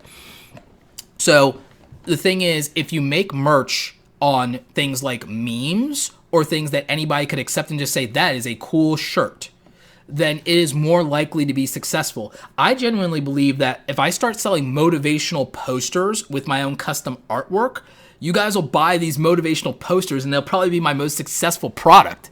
It'll probably be my most successful product if I make motivational posters. So, I mean, there's that. Someone asked, what is my best and worst brand deal experience? Best brand deal experiences have been working with PayPal, TurboTax, and Adobe. Those have been the best brand experiences. Worst brand experience is, I will not name the brand, but it was actually through an agency. So I don't blame the brand, I blame the agency. But I won't name them, but there was actually an agency that we got into a disagreement and they didn't pay out at all. They didn't pay. So best brand experiences have been the brands that have been great, giving me creative control, paid on time and paid well. Worst brand experiences, the one time I didn't get paid for a brand deal. But I also left the content up because the content was good for my audience. So I just took the hit. That's all. I made content. It was good for the audience. The brand got promo. The agency didn't pay me. I don't blame the brand. The agency that they went through didn't pay me and didn't respond. And so what happened was I did the deal. People loved the content. It did okay. It didn't go viral or nothing, but it did okay. And the agency didn't pay up. And we got into a disagreement over it. And I let the content ride and let the free publicity ride for the brand because it was valuable to my audience and the audience liked the content and I refused to take it down. So I just took the hit on that. And some people would say, well, that makes me a chump or that's not me respecting myself, whatever. But it's like, I just put the audience first in that situation. And I was taken care of enough on the money side to where I said, eh. So, I mean, a lot of creators are much more strict about that. And if something doesn't make them money, they take the video down. Primary example, there are creators that if they get demonetized, they will literally take the video down or whatever and try to re-upload it and work it out with YouTube. And there are people who, if the video doesn't get views, they delete the video and they try and re-upload it again, or they just delete the video. So I don't do that. Like you guys may have noticed, I don't do that. If a video doesn't get the traction for one reason or another, it doesn't get the traction, and that's just what it is. Oh well. I leave it up for the people who found it valuable and helpful and for whom it meant something, and that's it. That's it. I just let it ride. Because I think that's what's fair for the audience. You know? What is a multi-channel network? A multi-channel network is basically, you can look it up, honestly. I mean, just please Google it. But the short version is it's a business that gets a bunch of YouTube channels together and tells you that through the collective bargaining power of multiple net channels, that they can get you better brand deals, better ad revenue, and they start managing your ad inventory, and they're supposed to help you do all these things, and it usually doesn't work out.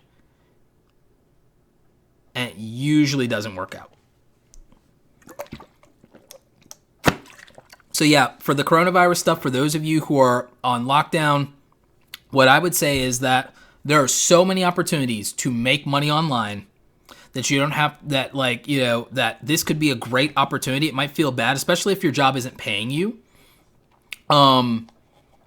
That there's so many opportunities to make money online, and there's so many things you can do for like an hour or two that might pay you more than the hours that you work on salary. It could easily be the case. There's a lot of things out there for you. Donovan asks, your target audience is older than a lot of YouTubers. Do you think that's to your advantage? It's not when it comes to views. It's better for a lot of my retention rates. It's better for my CPM rates.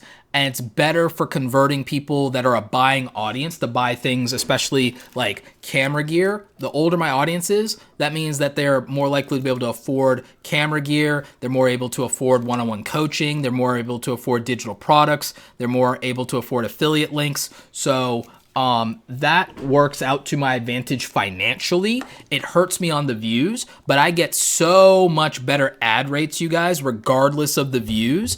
And so while a lot of people, sometimes the trolls will come in and they'll disrespect me on the views and say, why do you teach anybody anything? Look at your views. That's happened a lot less since I've been very candid about my ad revenue and about my affiliate revenue and my sponsorship revenue and my goals. And just pointed out that you don't judge Belichick by what kind of player he is. You judge him by the number of Super Bowl rings. You judge him by the type of coach he is. You don't judge a coach as a player, right? You don't judge a coach as a player. So that's very different. The other thing that has helped with that is, again, just by showing the business model, people realize that I'm not the type of YouTuber maybe that they want to be, but that doesn't mean that I can't teach them, because I understand the technical aspects of the platform and the technical aspects of video making and video editing. And more importantly, I understand the way to do it fast. Like, I'm one of the fastest video editors in the YouTube community. So like, people respect that. I am networked like a boss. I am networked like a boss. I know the right people. People respect and understand the value of networking. So being connected matters.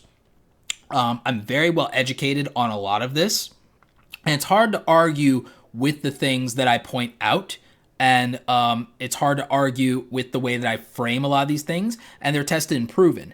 The difference is that most YouTube content creators are entertainers. Education is very different. And then also YouTubers that go very narrow in their niche are very different. I am addressing the issues that I just feel confident in talking about based on my experience. And I built a personal brand channel around my experiences and about my knowledge. And the difference is I'm not a celebrity entrepreneur. I'm also not a millionaire entrepreneur yet. And so that narrative shifts the amount of views you can get. And so it's different to get into that category of, say, someone who's really smart, that has a really strong niche, that can go slightly more general and broad, that is crushing it, is Graham Stephan, right? But he also has the ability to market himself as a millionaire. I don't have that leverage. I'm not saying that's the only reason Graham is successful. I'm saying that I don't have the leverage to market myself as a millionaire, and I can't put millionaire reacts in every title of my videos, which would reach a general audience. So that's the thing. And I don't only talk about money. The videos that I do that talk about money and business, a lot of them have done well. They've done better than the videos talking about YouTube. So there's the fact that I have a fragmented tribe of people who are business people and professionals and content creators. So a fragmented tribe is one other aspect of YouTube. You're better having a single tribe than having fragmented different groups that don't overlap enough. That's a YouTube tip for you guys. That's why I tell people to niche down, even though I don't do it. The good news is that having these different tribes is good for my business. It's just not healthy for my YouTube channel all the time, but it's very healthy for my business. And so the more people come to understand that, what I'm doing makes sense, but it's also one of those, this may not apply to you. The Star Wars YouTuber, the cooking channel, the DIY hacks YouTube channel, the person doing music covers. This, not everything I do will apply to you, but the things that I teach generally do. Just maybe not right now at this moment, maybe later down the road, or maybe in the past. You get what I'm saying? So take everything that I or anyone else says with a grain of salt, and what you need to do is look at, does this apply to me, and does it apply to me right now? Could it apply to me in the future? And even if this doesn't apply to me, is this useful or true for somebody else? And then just put it in its proper place. I think a lot of times that people judge something on whether they like it or whether it means something to them right now. That's not a measure of whether something's objectively good. It just means it's not for you, or it is. Get what I'm saying? So I just think that objectivity is lacking in the YouTube community. What platform? So Model Chick NY luxury for less ask. What is an affordable, or what platform is affordable or is for a small content creator to start selling merchandise without a lot of upfront money? Teespring is zero upfront money. Redbubble is zero upfront money. Cafe Press is zero upfront money. So yeah, Teespring, Spreadshirt, Cafe Press, and Redbubble are all zero upfront money.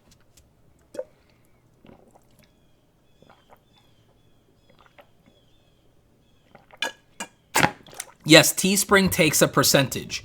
In exchange for you paying $0, they take a percentage. The fact is, in Teespring, you can set how much money you want to make in raw profit. So I set up my t-shirts and my hoodies in a way that where the price you guys get means that I make about roughly $8 to $10 on every sale, which translates to me making anywhere from 50 to 30% on every sale. So it's no money up front, but it's all print on demand.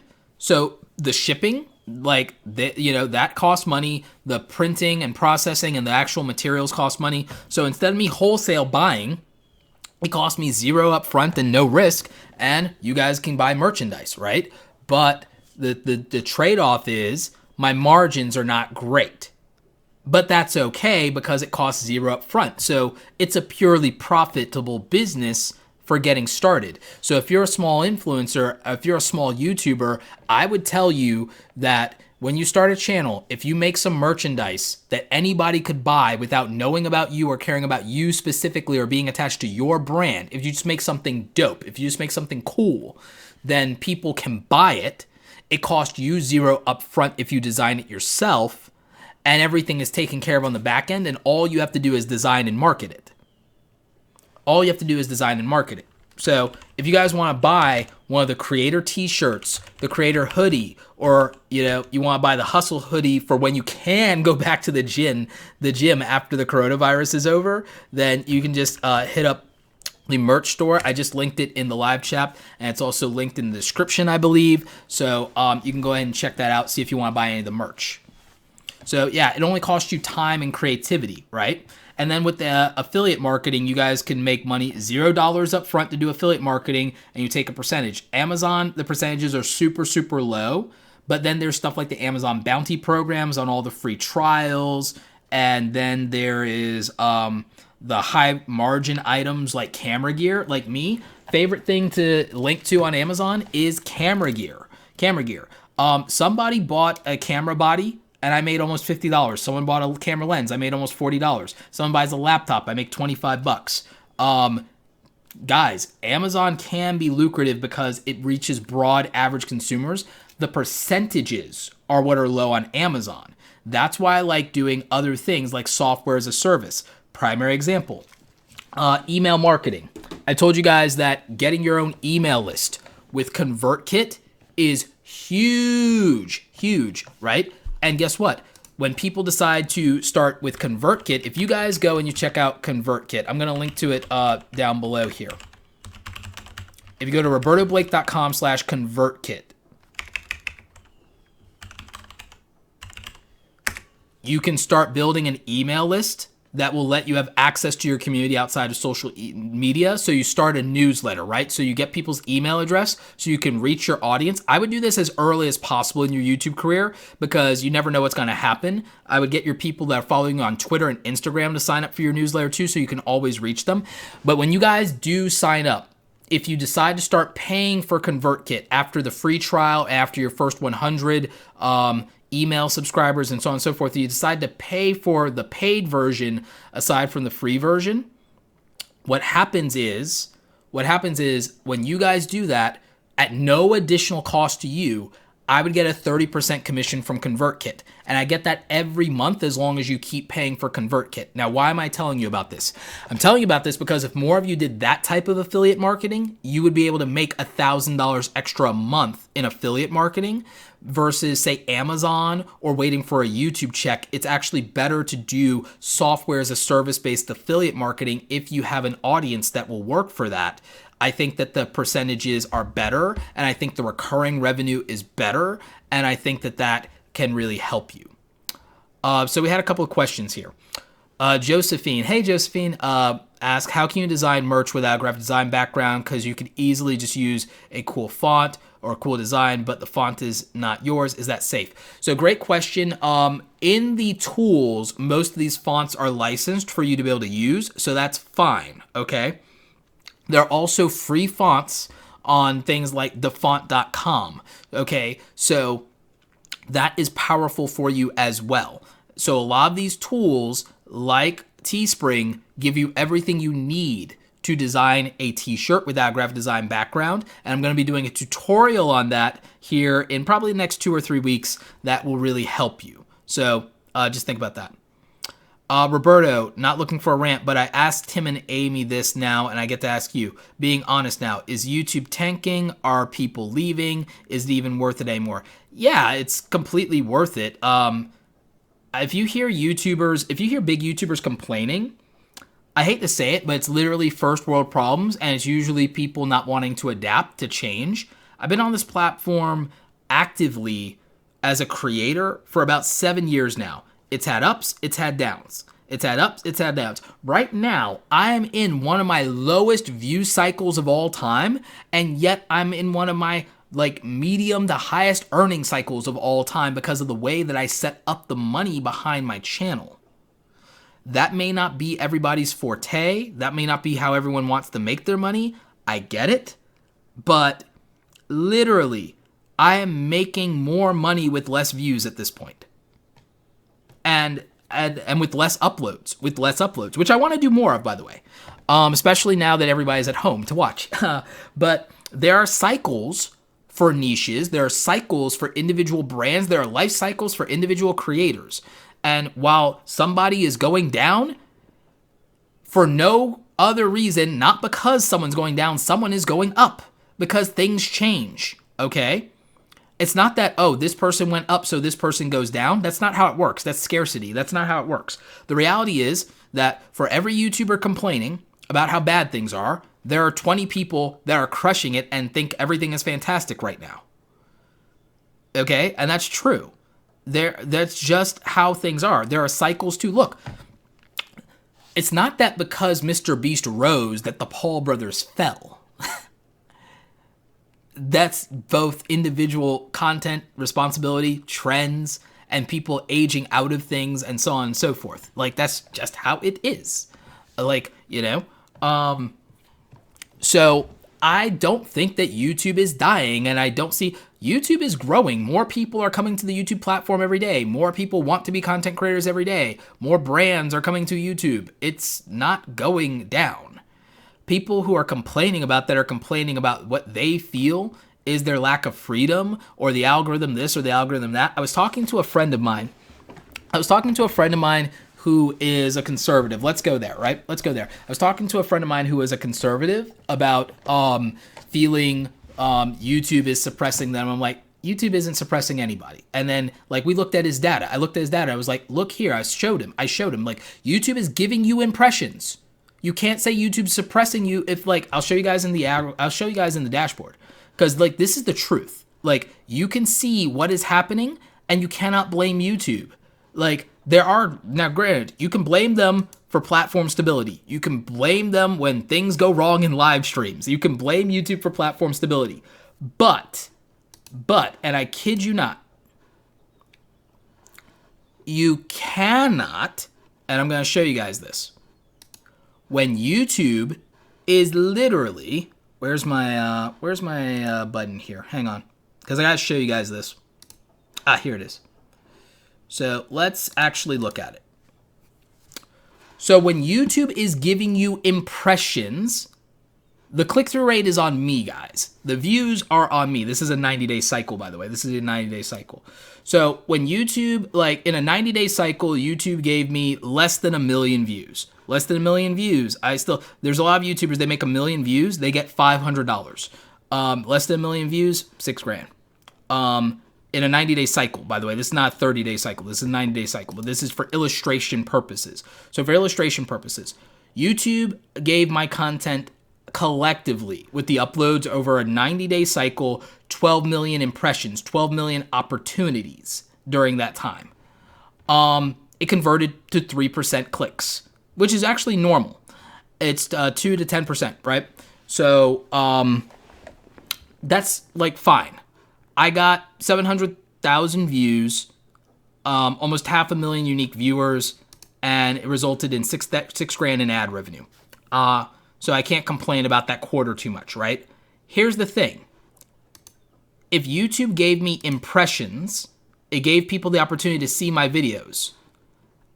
I cannot say YouTube is suppressing me. Now, even on a channel, and I went over this with my friend. I can't reveal any of his analytics, and I don't want to, like, throw his name out there. I don't want to, like, throw him under the bus or anything. But my friend's a conservative, and he kept saying that YouTube is suppressing me, YouTube is suppressing me. I went to his dad, and I'm like, no, it's not. How are they suppressing you? People had the opportunity to click on your videos. They didn't. So there's that. And it was like, well, my subscribers aren't getting my videos. It's like, funny thing about that, no one's subscribers are getting their videos by default. Like, funny thing about that. A lot of that is the notification bell. And went to the stats. I was like, okay, how many people have the notification bell on? This percentage. We went into it. We dug down into it. I showed him. I was like, and then most views come from non-subscribers. I'm like, how do you think you get new subscribers? You get new subscribers by YouTube showing your stuff to people who don't know who you are yet. And then in terms of your subscribers, I told him and I explained to him this, and I showed him this, is that if you go into your subscriptions, if as a viewer, you go into your subscriptions, you will see everybody that you are subscribed to who uploaded today, and you will see their videos. And you can see them in chronological order, and you can manage all of these things. And you can do it in list mode, you can do it in grid mode. You can determine as a subscriber, if you want to get everything you subscribe to, you can go to the subscriptions tab in YouTube. The homepage is not what we subscribe to. It's what we actually have watched or might predictably watch because of our past behavior. Our viewer behavior, what we watched, dictates what's on our homepage. Okay, so let's take my homepage. My homepage says a lot about me. It says I like anime. It says I've been checking out the coronavirus stuff. I'm a fan of H3H3. I like these TV shows like Westworld. Oh, look at that, more anime, more gaming. Oh, look at that, more anime, more gaming. Oh, more tech. Like you remember the things I mentioned earlier that I really love were anime, gaming, tech, camera gear, comic books, and money. Clearly, well, look at that. Oh, earlier I was telling you guys about how I used to sell Yu-Gi-Oh cards back in the day. Oh, Yu-Gi-Oh content's right here. Oh, here's photography content. Here's Family Feud, but I'm just, I told you, TV shows, nostalgia. So literally, my YouTube homepage reflects all the things that I'm legitimately interested in. Oh, there's Mr. Beast, there's Gary Vee, there's Dr. Mike. People I literally have mentioned in this live stream. My YouTube homepage reflects what I actually watch. My YouTube subscriptions are who uploaded in real time. Because look at this, 6 minutes ago, 17 minutes ago, 6 minutes ago, 21 minutes ago, 11 minutes ago. These are the people that I'm subscribed to who have uploaded today. So there you have it. YouTube's not suppressing people's content. It's just that the way that users use the platform don't align with what creators expect the platform to do. Okay? So that is the issue. But I explained to him that if he wants his people to come back and watch, I told him this. There's no YouTube algorithm. I want to say this actually direct to camera to you guys. If you decided to upload your content every day or Monday through Friday at 3 p.m. Eastern Standard Time, and that is in your YouTube banner, and everybody who watches your videos, in the first minute you tell them, hey, I upload every day, Monday through Friday, 3 p.m., come back for more, there is nothing in the YouTube algorithm, regardless of whether you're conservative, liberal, libertarian, moderate, Christian, whatever.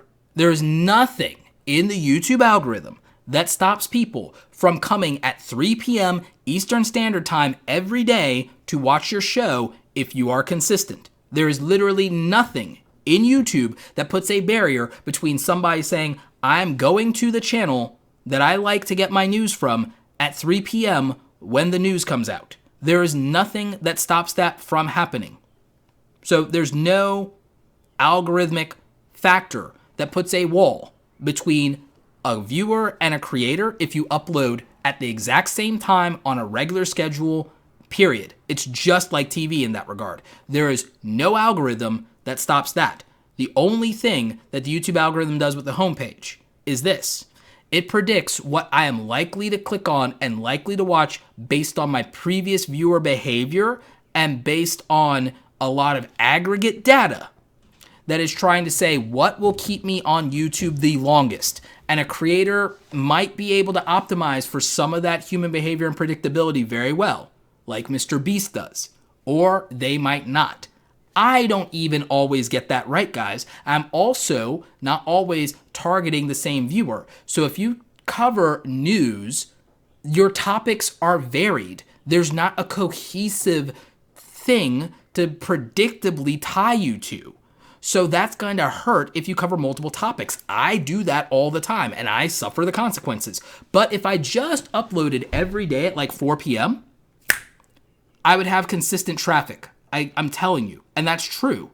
And that's the answer. There is nothing that stands between a creator and a viewer if you have a consistent, predictable upload schedule. If that's the case, you're not at the mercy of the YouTube algorithm. You can benefit from the YouTube algorithm, but there's nothing that stands between you and your viewer if you just upload at the same time every day. The YouTube algorithm can't stop someone from watching you. That's all. That's all. But if it can't predict that someone will watch that video, it's less likely to show up on their homepage versus 20 other videos that they're more predictably able to watch. So what YouTube knows is I'm more likely to watch these videos than these videos. And that's all YouTube is really doing. And it's doing that for the benefit of the viewer and the consumer to say, we know your patterns psychologically better than you do, and they're usually right. I'm happy as a viewer with what's on my YouTube homepage. I have zero complaints. Most content creators do not complain about their viewing experience on YouTube. They love it. What they don't love is that they have an expectation of this many views and they're getting this many views. Okay? And that's true for all of us as content creators. And I totally get that. It's frustrating. Trust me. That's why I had to go in with my friend to his data and analytics and get him to be objective and walk him through it and answer all of his questions. I have to be honest with you guys that objectively, as a viewer, the algorithm's great as a viewer. As a content creator, you might feel like you're fighting with it.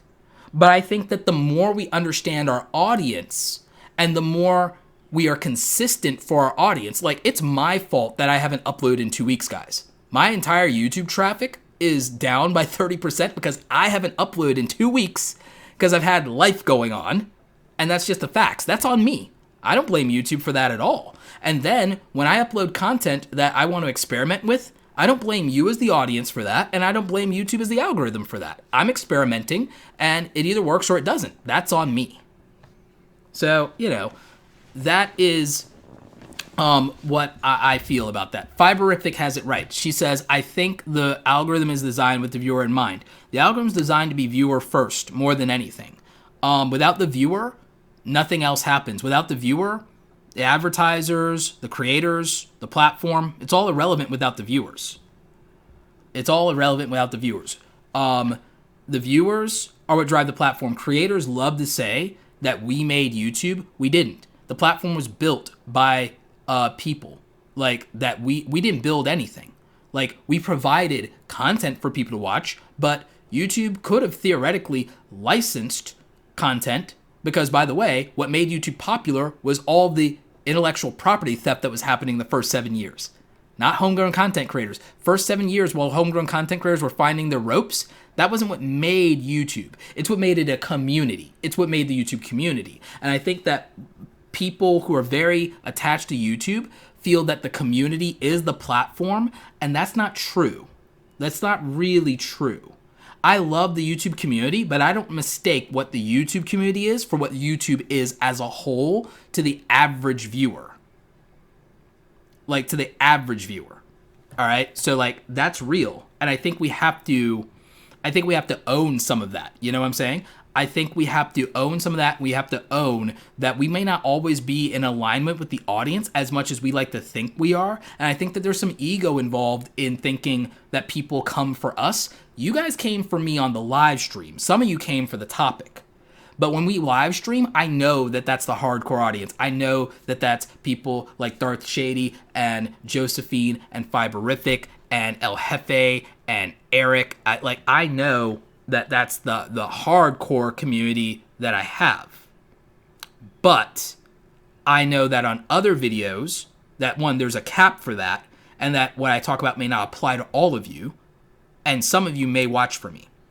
But there are some of you that will watch for the topic. There are a lot of you here, you only watch the YouTube-related content. You don't watch the other content, even though I think it would help you. So just remember to not take this as personally. I know it's hard as a creative person to not take any of this personally, but I just try to objectively look at it and look at all the players. So what's good for the audience and what aligns there? What was the advertiser looking to gain from this? What is in the interest of the platform for the parameters that they've stated? and what works for them, and not politically, but like literally diagnostically as a actual website, what is good for the website. And I think about that. And then I'm like, okay, and then what's good for me as a creator is the last thing, because without those three things, what I want doesn't do anything.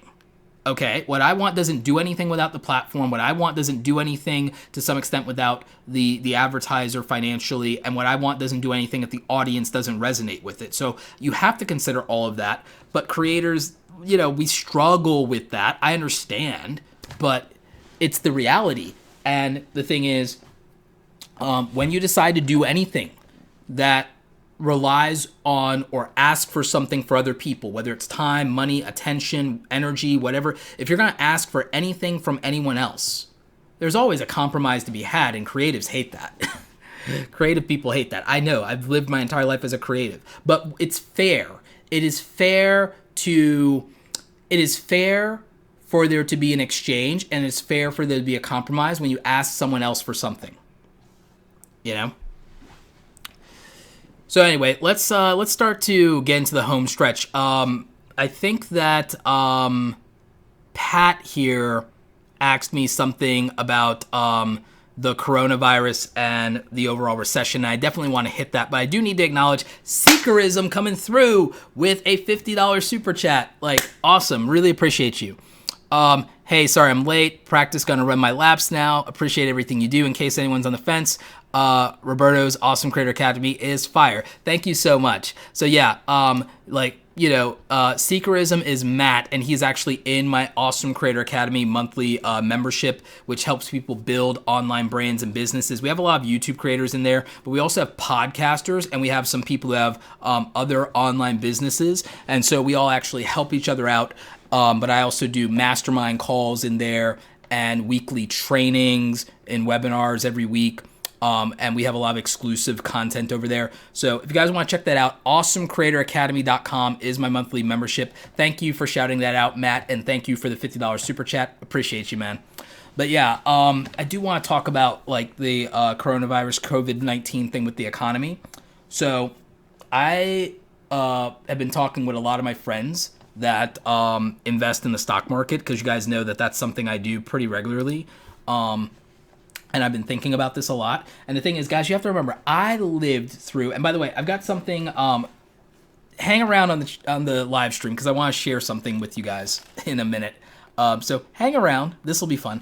But yeah, I lived through the 2008 through 2010 recession and the fallout of that as an adult.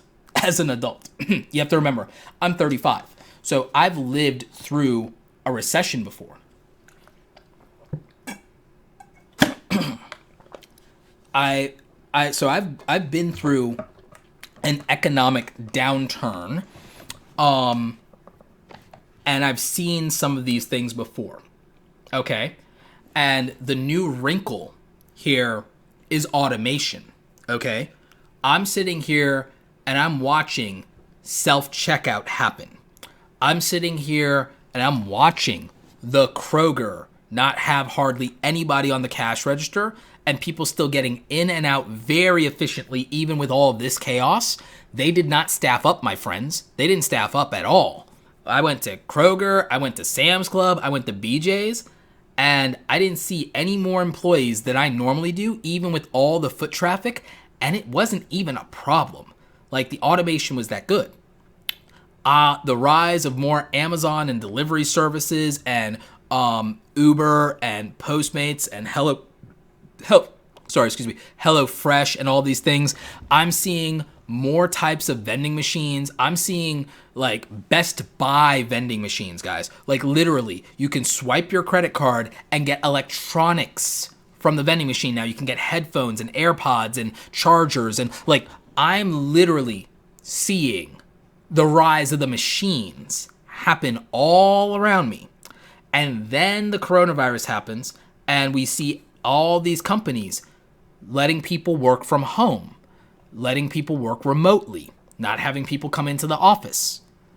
I'm looking at a longer timeline where that's true, because the great displacement was already happening, this just made it much more attractive to people to say, you know what? Keep working from home. Like, your productivity didn't go down. This is great.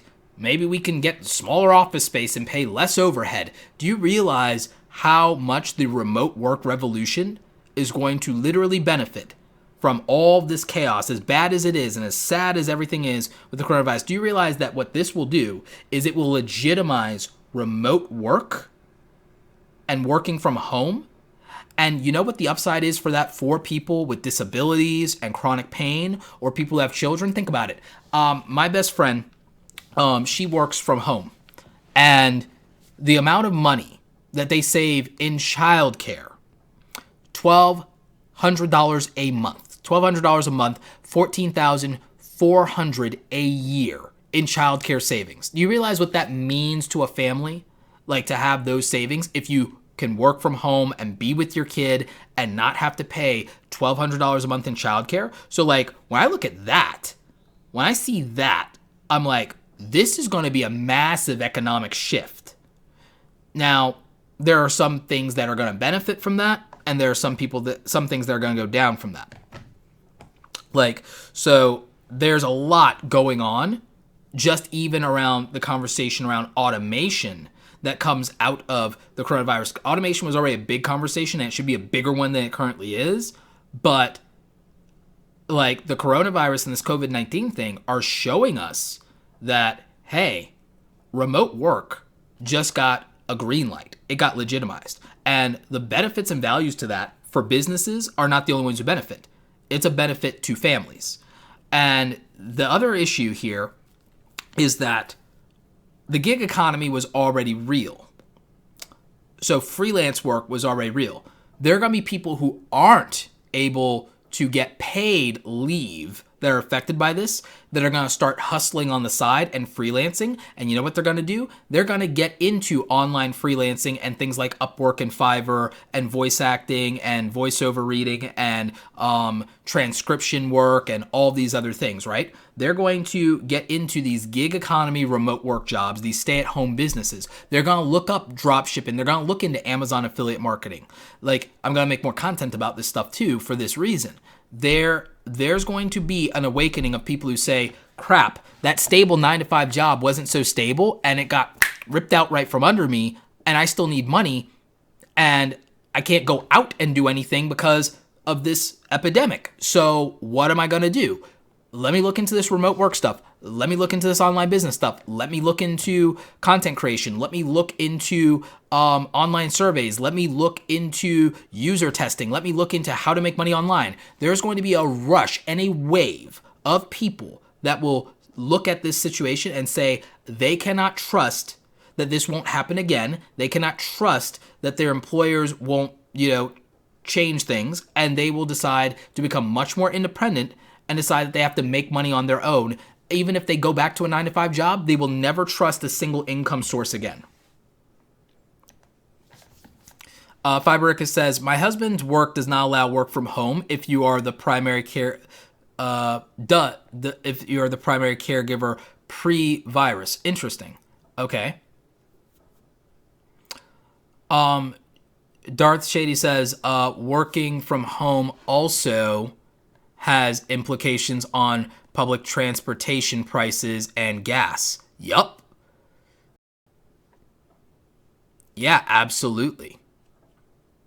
I do think that this will have some impact on the elderly with the remote work thing, but I think that if we change certain economic positions we have, that will compensate for that. I mean, I'm not turning this into a political discussion, but it is tied to the economy in a way. My favorite course in school was political, economic, legal systems, because I looked at everything holistically of how does policy and legalities affect the economics of our world. And so I was very fascinated by this, and I still am, which is why I like the concept of a universal basic income, as Andrew Yang states it, usually based off of a data bill of rights wherein there's a value added tax on the transactions of tech companies in particular, because with the tech companies, a lot of them offshore hide their money. A wealth tax does nothing about that,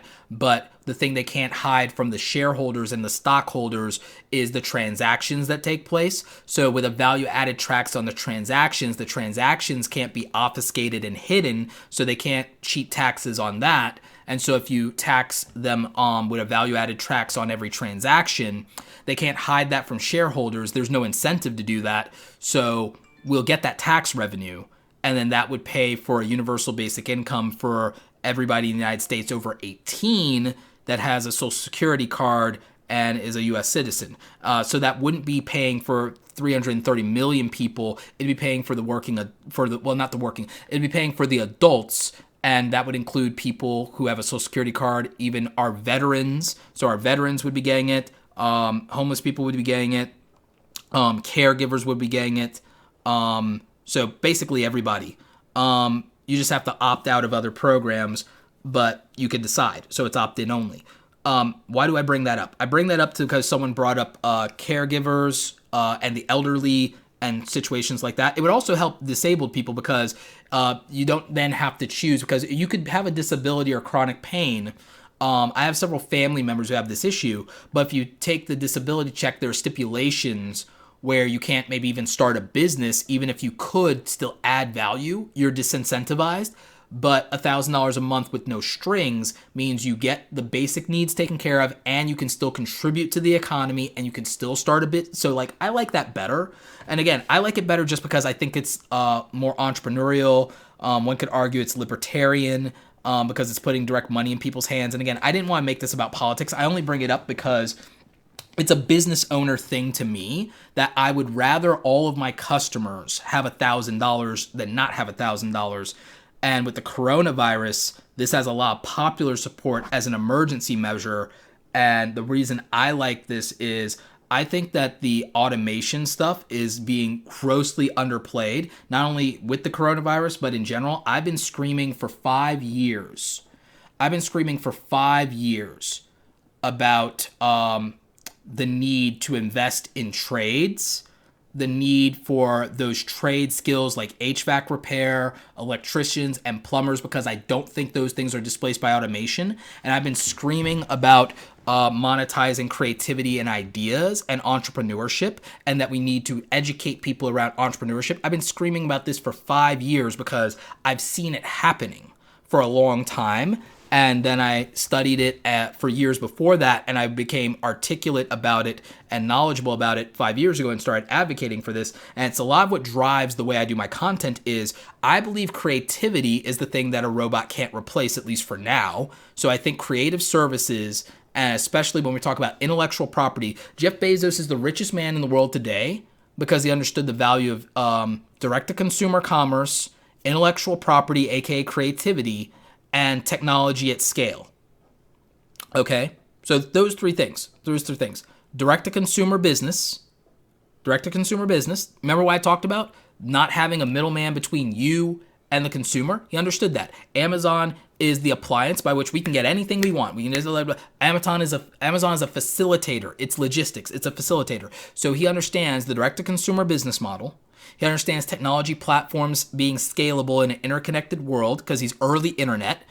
And then he understood that intellectual property is the most valuable, evergreen, money-making asset that you could ever have. More than oil, more than gold, intellectual property, because human beings exist, will never run out, nor will the demand for it decrease.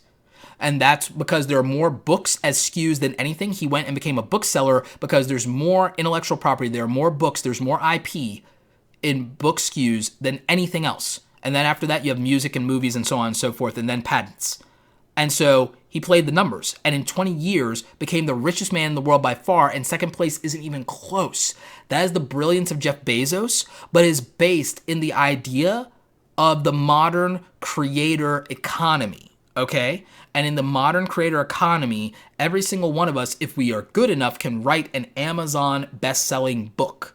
Andy Weir was turned down by the traditional publishers and told he wasted 2 years of his life. He goes directly to Amazon, is an overnight bestseller, and Miramax comes knocking, puts Matt Damon as the lead in the film based on his book. You know what book that is? The Martian. The Martian, the traditional publishers, Penguin, Random House, all of them, they said, screw you, Andy, you wasted 2 years of your life. No one will ever publish. The czars of taste, the middlemen between the market, the average consumer, and the writer, decided, no, Andy, you don't get a shot. Andy went to Amazon, and Amazon said, anybody can market their book to the average consumer, and the market will decide. And overnight, Andy Weir's a best-selling author. All those people have to come back crawling. I guarantee you that some editor, some approval person got fired because they passed on The Martian when it was going to be a steal.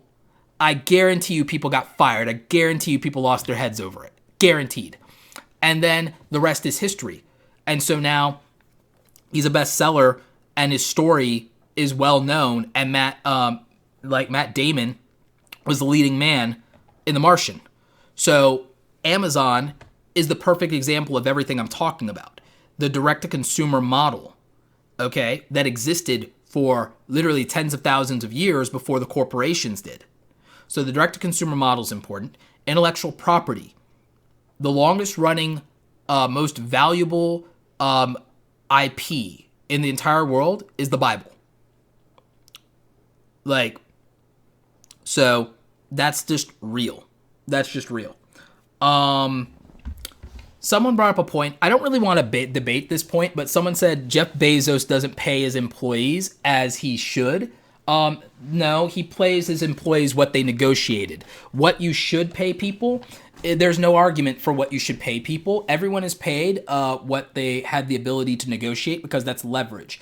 And one of the things people don't like is the reality that someone having a lot of power, it might be nice or kind for them to forego their advantages, to let go of their leverages. It might be a kind gesture, but no one's morally or legally obligated to do that. Power that you earned because of your intelligence, your fortitude that you fought for, however you got it, the sacrifices you made for your power, you are not obligated to give that up to anyone else who's at a disadvantage to you. That's just think about it. It would be nice for me to let my little brother win in a game against me. I have no obligation to do that. It would be nice to allow him a victory. I have no obligation to do that. Let's put it a different way. I could hire my brother into my business, and that would be very good for him, but that doesn't mean it would be good for me.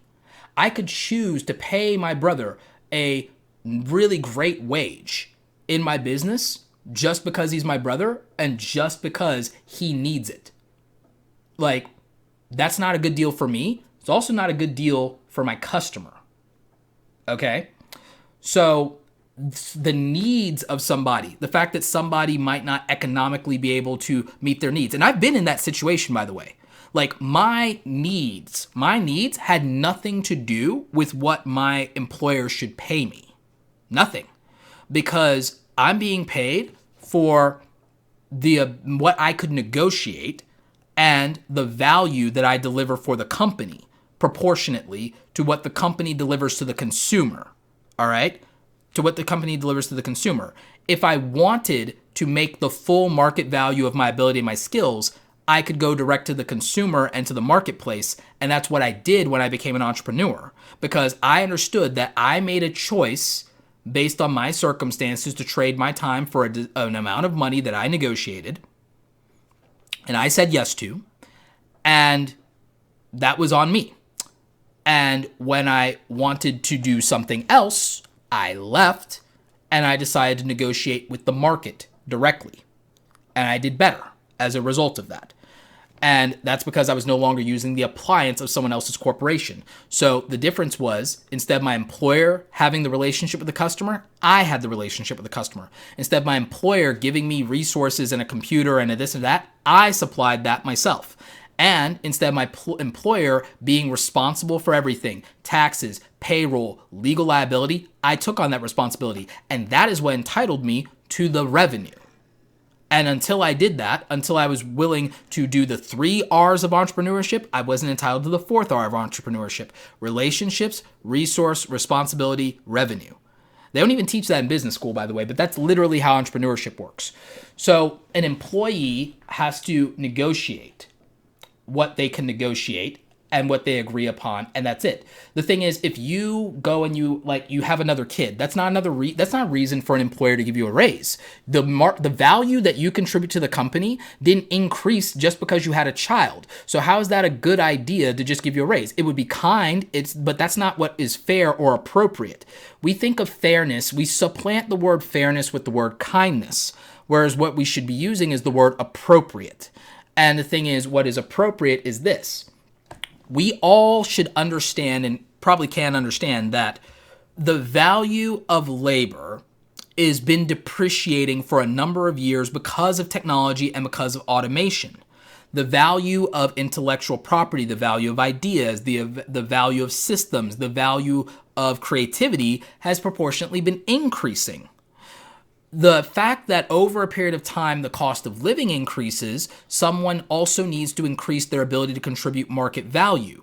The jobs that are low wage were never meant to be permanent jobs. They were meant to be transitional jobs because we were meant to continue to raise our value in terms of our ability to contribute. So we are paid in proportion to our contributions. Like, that is the model that we agreed to vis-a-vis capitalism and a free market. Now, someone can argue the difference between a free and a fair market, but a free and a fair market has more to do with the regulations of the government and what they allow you to do and have access to, whether they allow you to start a business, whether they allow you to own your own resources, et cetera, et cetera. And so that's a different debate. And again, I'm not making this political. I'm talking about the business economics, the political, economic, legal systems of this are all interconnected, and that's why I have to go here. But this is one of those things to where if this is what I would have taught at school if I'd been a traditional professor. This would have been my whole jam because I love this business lecture stuff. But the reality is that I'll give you an example. There's nothing that stops what someone would call an underpaid Amazon warehouse worker. And by the way, I have friends who are in that job, by the way. So I'm not speaking out of turn here. And by the way, just remember, I was once upon a time in my 20s a retail employee. I started in this job market at $6 an hour, my friends. I'm not speaking out of turn. I've been a low-wage worker.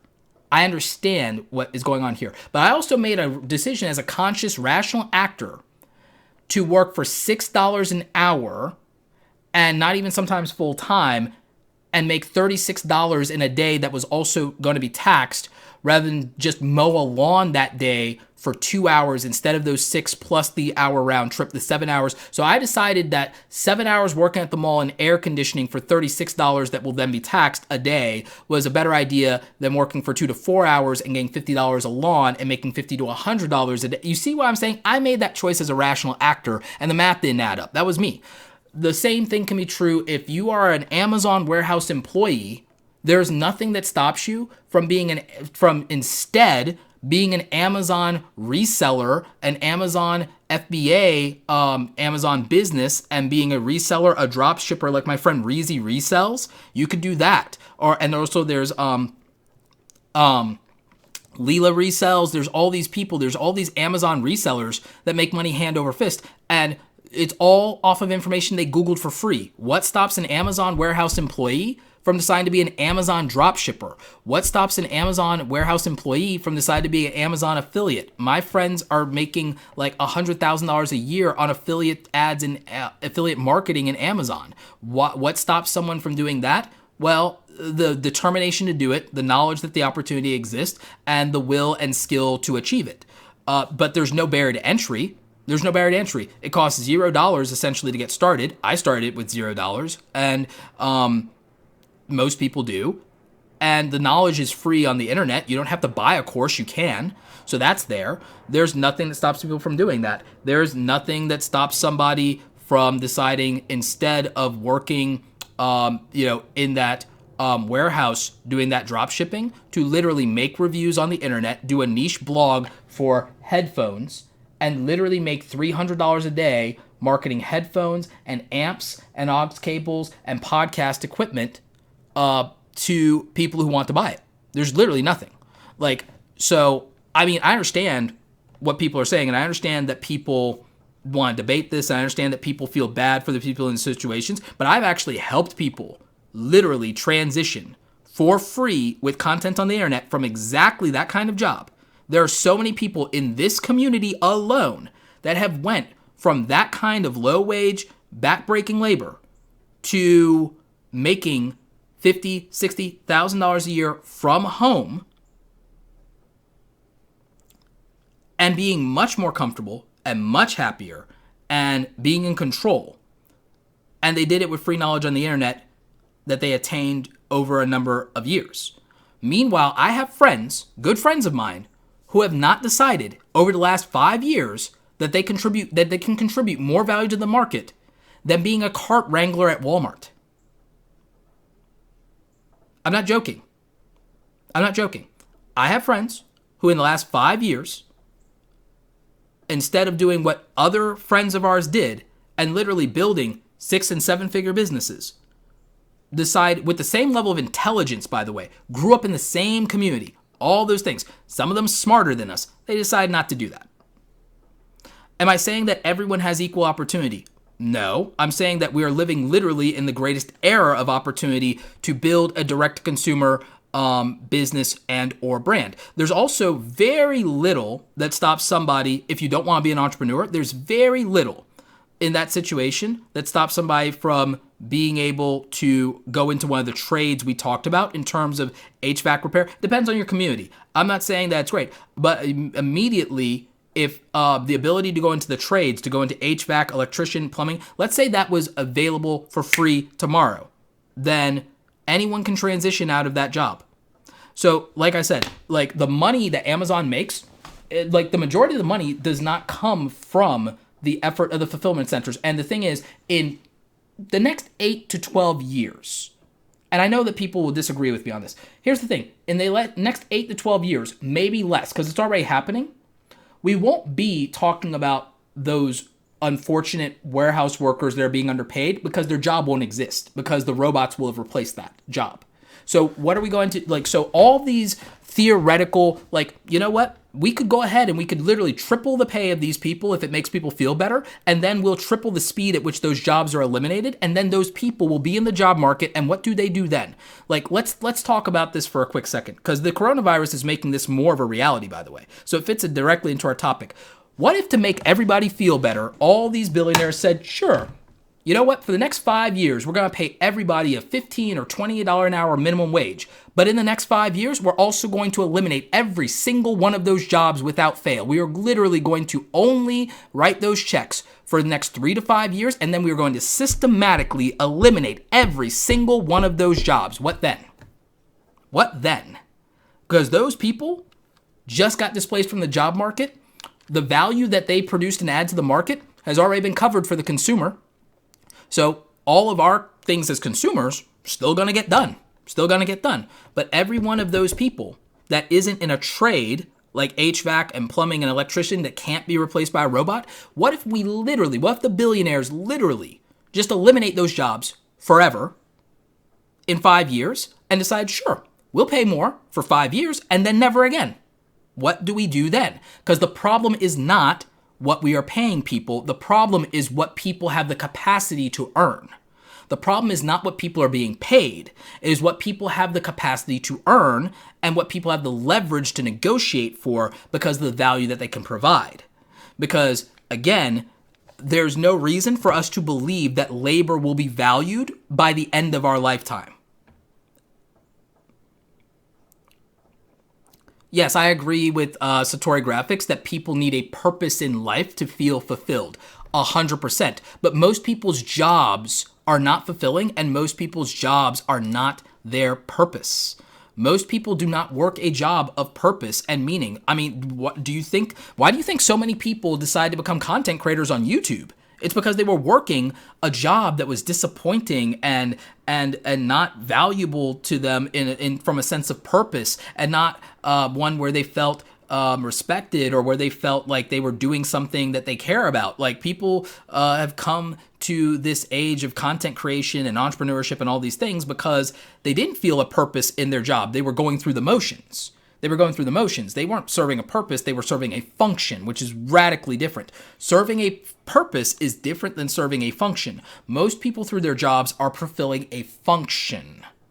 Okay, so in terms of emotional value, people will be more fulfilled if they don't have to necessarily do those things. They do those things as a compromise to get the money they need to survive. So again, it's not what people are being paid that's the problem. That's a politicized problem. The issue is what people have the capacity to earn.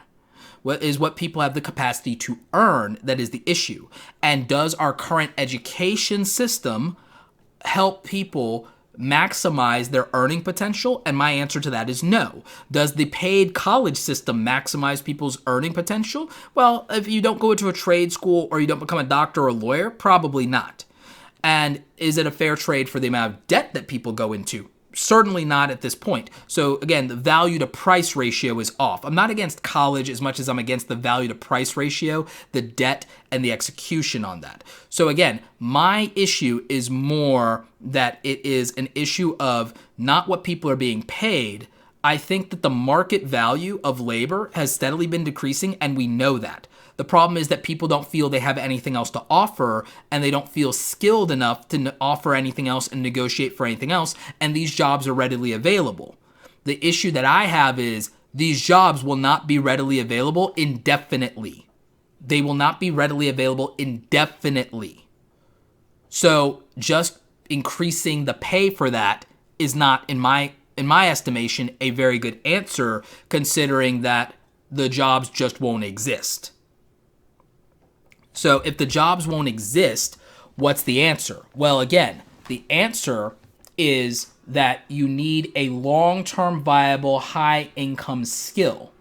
And instead of hating on Bezos for what he doesn't pay Amazon warehouse workers, I would argue that everybody should learn the lesson of how he went to be, in 20 years, the richest man in the world. And it was by understanding three fundamental things: intellectual property, technology systems at scale, and direct-to-consumer business.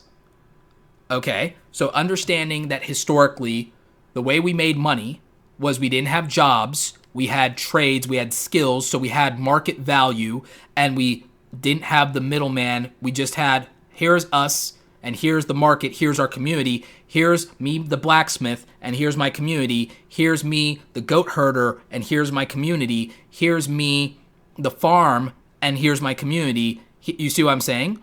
We had very minimal friction in delivering our value to the market, which means we also absorbed all of the value and the market decided. So if that's the case, more of us should explore what is our maximum market value. If you're only delivering labor, your market value is low and will continue to diminish over time for non-skilled labor if it is that. So can you do technical or skilled labor? You have to learn how to do a trade that is recognized and has longevity, or you have to learn a complicated system or appliance, and I'll explain what I did. Here's what I did that got me from that low wage situation to a good salary and then to entrepreneurship. This is the secret for any of you who are in this situation, and this is what more people need to know, and this is why I make the content I make. The reason that I teach what I teach and make the content I make is this. And this is why this situation and this coronavirus is revealing the flaws in our economic systems and in our perception of job value. I learned at 13 years old how to code in HTML and JavaScript and CSS. It is a skill that separated me from 90%, if not 99% of human beings. That raised my market value potential for when I got older and put me in a position to get a certain type of job. I learned multiple software applications at a young age.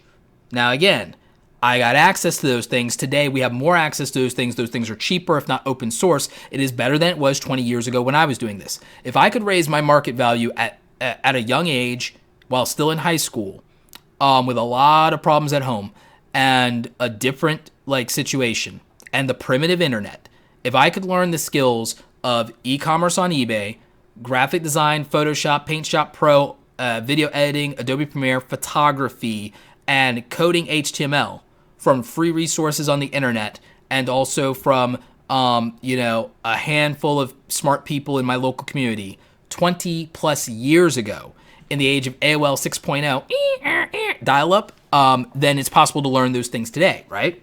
So it's possible for everybody to learn skills and access software technologies that can separate them from most people right now, so they can create that gap and raise their skill level. So that's accessible to almost everybody right now. That's a fact. That's not speculation. That is a fact. If you live in the first world and you have access to the internet, every single person can learn a high income skill for free right now. That's true. You might have to give up your nights and weekends, but it's possible.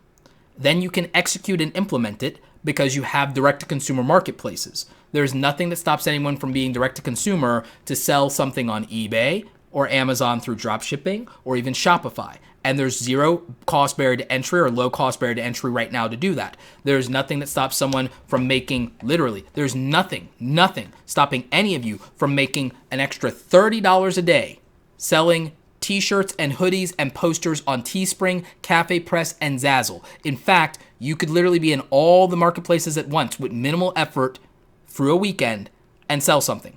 Now, if you're good enough, it will sell.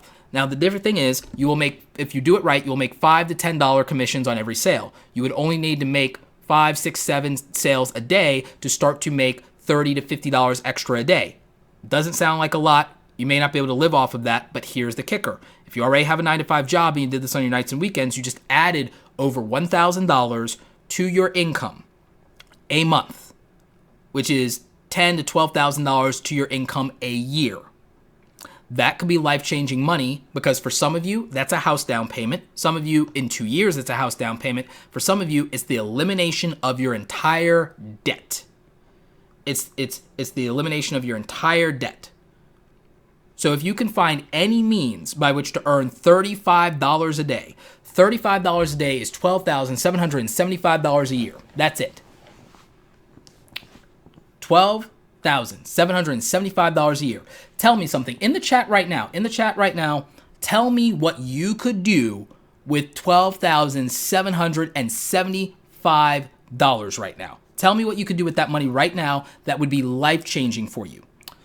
Because that's just $35 a day, my friends. $35 a day. You can make that in Fiverr today before you go to bed.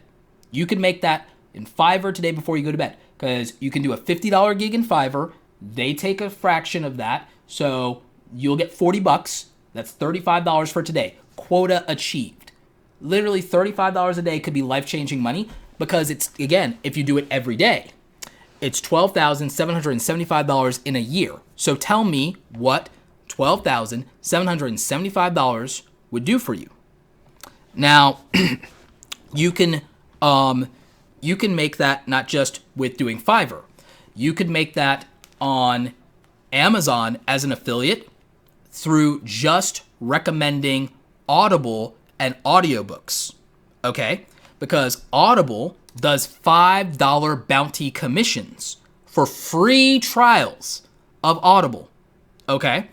And if people decide to pay for Audible, it's a $10 bounty. So all of a sudden, you need 7 to 10 people to make $35 to $50 or more. Okay? So you can make anywhere with 7 to 10 people, you can make $35 to $50 if it's free trials. And if they buy it, then 10 people, 7 to 10 people. So that could be $70 to $100 even. So it can go either way. All right? So all of a sudden, you can do that. Now, I'm going to give you guys an example. If you go to robertoblake.com/audible, which I just dropped in the live chat for you, that is my affiliate link. That is a free trial of Audible. You get 2 books for free. 2 books for free. And you get to keep them forever, even if you never pay for an Audible membership.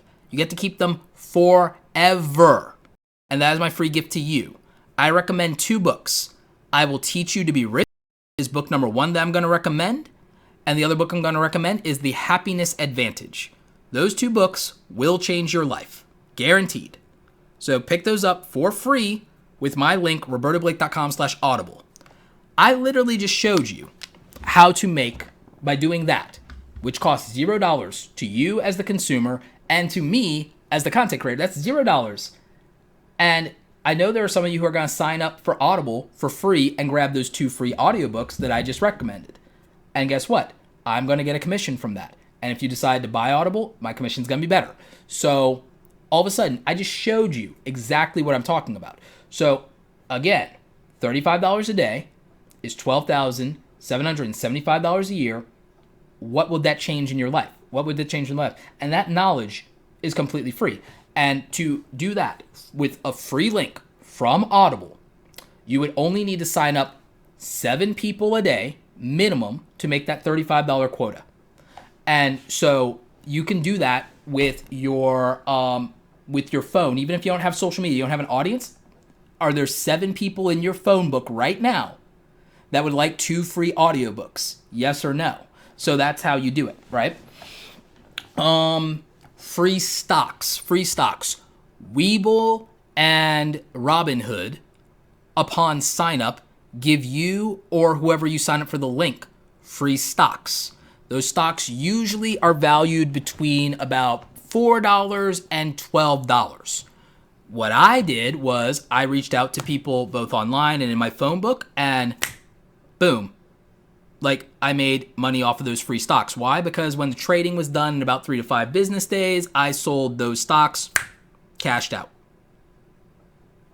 And that's $0 to do. $0 to do. In fact, if you guys want some free stocks, I'll tell you what. RobertoBlake.com/Robinhood. You get a free stock, I get a free stock. So RobertoBlake.com/Robinhood, no caps. And 2 free stocks when you deposit money. RobertoBlake.com/Webull, WEBULL. Free stocks, no BS. Okay? So here's something that somebody could do. Somebody could get those free stocks, get other people to sign up for free stocks. They could cash out those free stocks in like a week, take that money, and then they could use the like $150 you make from that to then invest into a business that you can do for $150, which means that if you're not a graphic designer, you could hire someone to make you t-shirts, and you could buy some ads in Instagram, and you could start selling your merchandise and start that business, or your print-on-demand products or your posters or whatever, because you can hire a designer from Fiverr all of a sudden, right? You have that money. You could take an online course and learn a new skill. You can sign up for Skillshare if you need a direct online course. Or if you rinse and repeat because you need to take a college course, you could go to community college and you could generate the money by doing any of these free things online, making a little bit of money, making that $35 a day, and you could all of a sudden go to that community college and get a new skill. You could do that. The other thing that we could do is... I think you do need, you might need a bank account to fund it. You may not to sign up. I don't remember completely.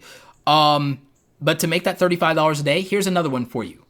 Voiceovers. Voiceovers are a big deal right now, and you can make that money, $35 a day, doing voiceovers, okay? There's a thing called voices.com you can sign up for, right? Articles, writing. You can do that. You can do articles in writing for different websites. Copy press, hire writers. There are all of these websites to do blog posts and to make money. You can make that $35 a day. Again, $12,775 a year. If you do it every day, usertesting.com, you get $15, $25 to do a user test that takes 10, 15 minutes. Okay? You do enough of those, $35 a day. There are so many ways. I've made so many videos about how to make money online. I've made so many videos about free websites to make money online.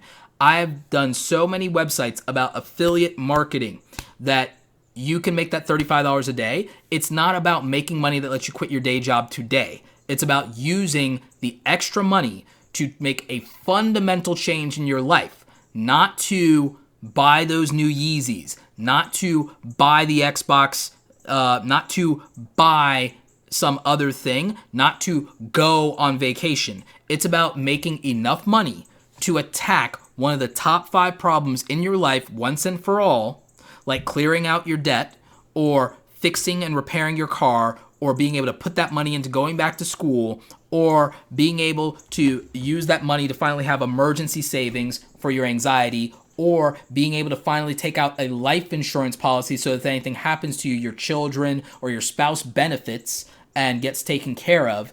It's about being able to change one of the top 5 or top 10 problems in your life. And the thing is, you don't have to replace your entire income to do it. You have to add to your income to do it. And you do that by raising your value, and you can do that by learning a couple of simple things. You can learn to sell, and learning to sell automatically increases your value. If you can sell, you can make more money than you currently make now, if you can learn to sell. Whether it's selling your own thing or selling someone else's thing. If you can learn to sell, or if you can make enough money, to free yourself up to have the money to take your exams and to study and get your real estate license, guess what? You can start selling real estate for commissions. You can take that commission check, because you can do that on the weekends, and you can take that commission check from a property, and you can use that to change your life. That's how a lot of people do it that don't have another technical skill. People who don't have a technical skill learn to sell, and then they learn to sell on commission, and the best commissions are real estate. That's how you're going to make your commissions. So that's what people do. Yes, you do have to put something in your description of your videos that says affiliate marketing. That you have to disclose that. Yeah. So just use a disclaimer. I think I put one in every video at the bottom that you could copy and paste theoretically. But I think I use like 2 or 3 disclaimers in every video, honestly. So yeah, I mean, the biggest issue I see with our economy is the fact that, I mean, it's great that me and other people make free videos on YouTube to help people make more money and earn more and to learn skills. But people have to actually be looking for us and not watch the latest viral video or the latest trending topic, and would actually have to care more about making money than being entertained. And then people would also then still have to give up their nights and weekends instead of watching said YouTube videos that are entertaining, and then put in the work to do the things that me and the other business people talk about, and only then would things change eventually over a period of time. But until or unless people do that, everything I just said doesn't matter. Because again, everybody watching this right now, there are some of you who will do this. There are some of you who will decide to make an extra $35 or an extra $100 a day doing exactly all of these little hustle things that I came up with. I'm making a video about all of this, by the way. But and I've made videos in the past on this. There are people who will do it. And there are people who won't, and will then still say that everything sucks and that things need to change and get better. I've spent my entire life doing all these different little things and figuring all this stuff out. And what I can tell you is this: there's a better chance that you will have to change than everything else will. There's a better chance that your life will improve if you do something differently than what you've been doing, than waiting for anybody else to do something differently than what they've been doing. And I don't know why the chat is paused, because it looks like I'm still going, but something's up with the chat. I don't know. Or at least on my screen.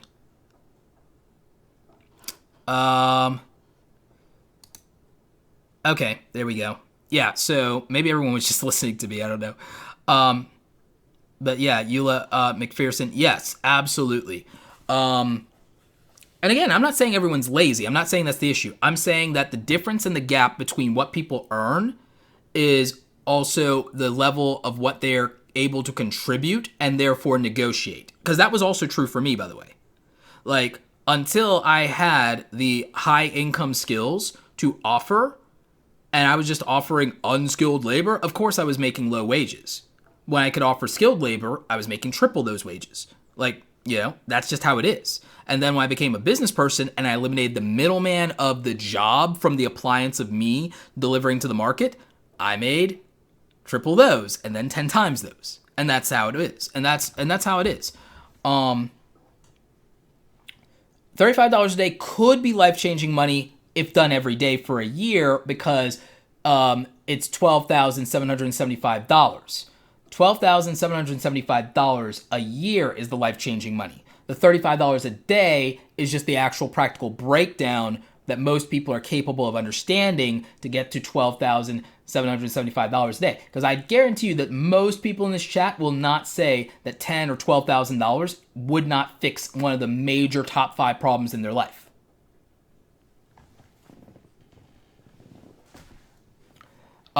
His sound says, I think it's a concentration thing, Roberto. Most of us want it, but not everyone can concentrate on a task they want to claim to finish. No change without change. I'd say it's a concentration task, absolutely. And I'd also say that as somebody with ADHD that doesn't medicate it, that, okay, yeah, talk to me about concentration and focus issues, please. And again, that's not a put down or a comparison. I'm just saying that we can always rationalize why we can't do something, and all we have to do is find one reason we can.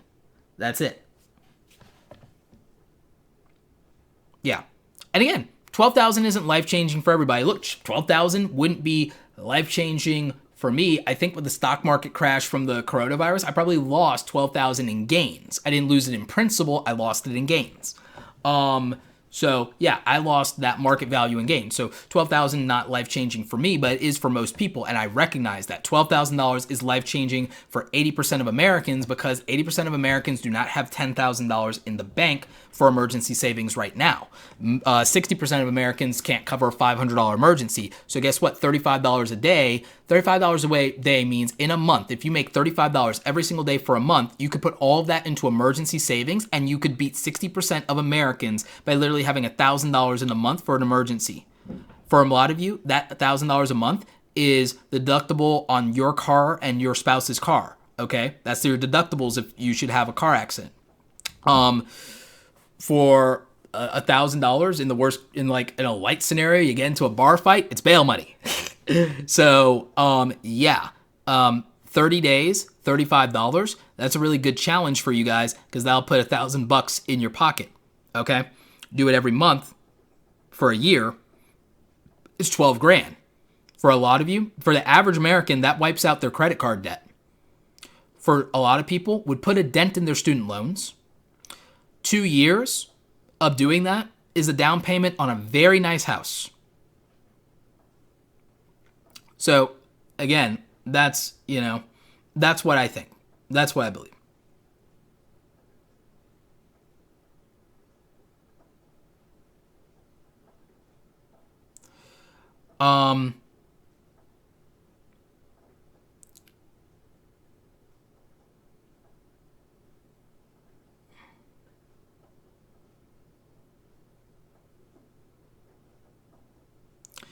Yeah, a lot of people will figure out, again, they'll figure out a reason it can't work.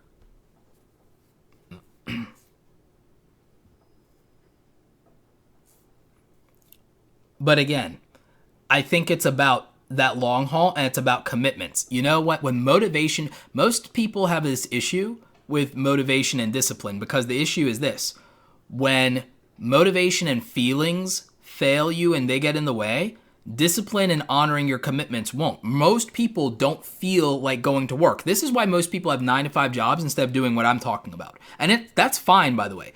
But it's fine for most people unless the outcomes they're getting dictate that it's not fine, which is the problem that I'm wanting to address, right? Because again, the coronavirus and all this stuff has proven to us that, well, it's fine until something happens, right? It's fine until it's not.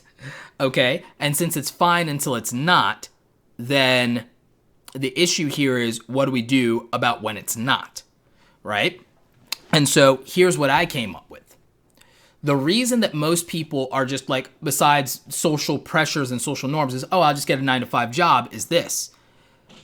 When you go to a 9-to-5 job, or even when you go to school, you get up and you do it and you make that commitment, even when you don't feel like it. All of us were like, I don't feel like going to school. We did it anyway. Here's the bus, here's the thing, here's the routine, right? Oh, I don't feel like going to work, but I have to, and it's a job, it's a living, here's my paycheck, people are expecting me, you go and you do it anyway, right? Motivation fails, this discipline doesn't. And discipline is just making a commitment to do something regardless of how we feel. Regardless of how we feel. We honor the commitment. When you sign an employment contract, you just are honoring the commitment. When so the problem is, if most people are left to their own devices, they're like not going to get up and do their business every day. They're not going to get up and do that affiliate thing every day. They're not going to get up and do that YouTube video every day. They're not going to go up and write that blog every day. They're not going to go out and do the job search every day. They're not going to go on Fiverr every day. They're not going to do that because they're off the hook because no one's holding them accountable. If you don't show up to work, you're held accountable and you're reprimanded. You don't show up to school, you're held accountable and you're reprimanded. The lack of accountability is why people don't build a direct-to-consumer business and don't become an entrepreneur. But in the old world, before the Industrial Revolution, if you didn't show up and you're the town blacksmith, oh, that's a problem. If you are the tailor and you don't show up, it's a problem. You know? If you're the person who's supposed to manage some facility of the town and you don't show up, it's a problem.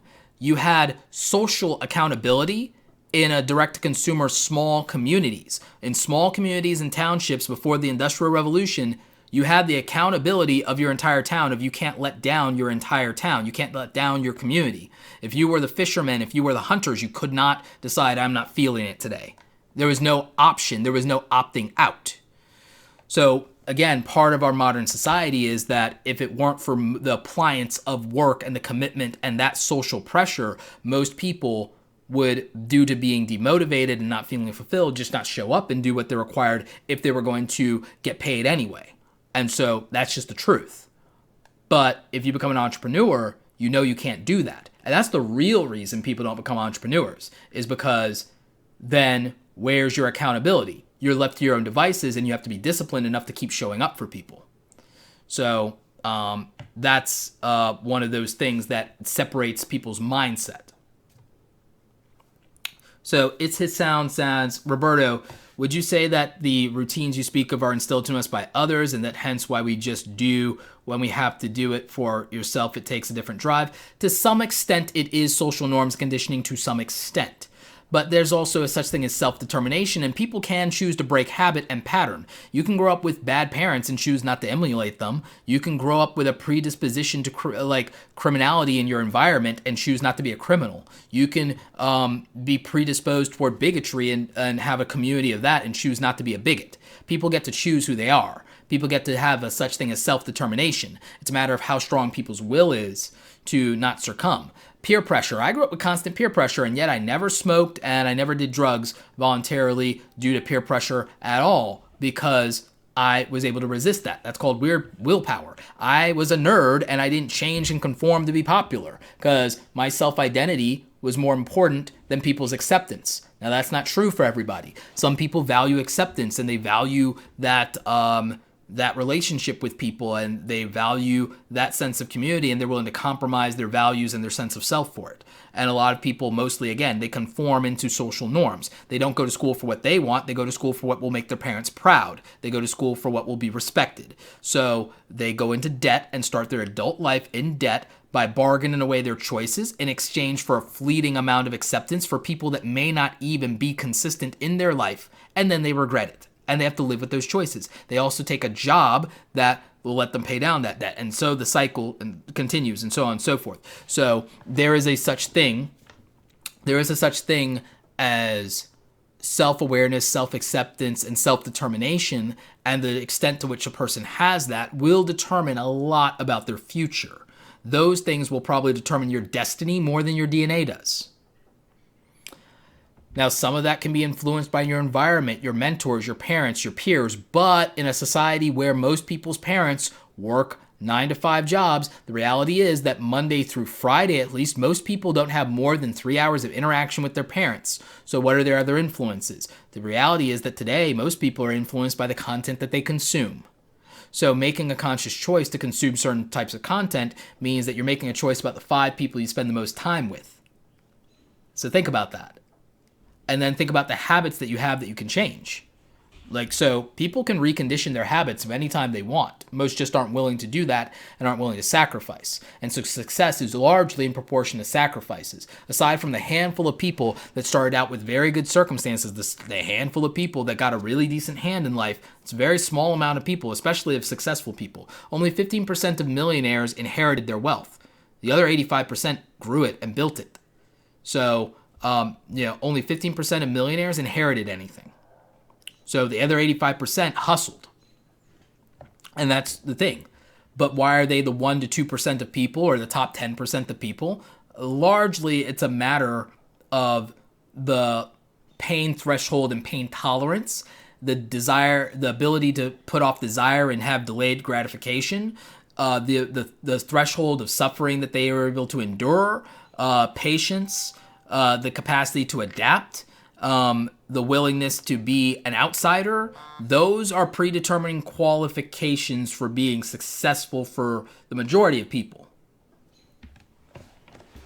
So that's just something that I think we really, really need to be aware of.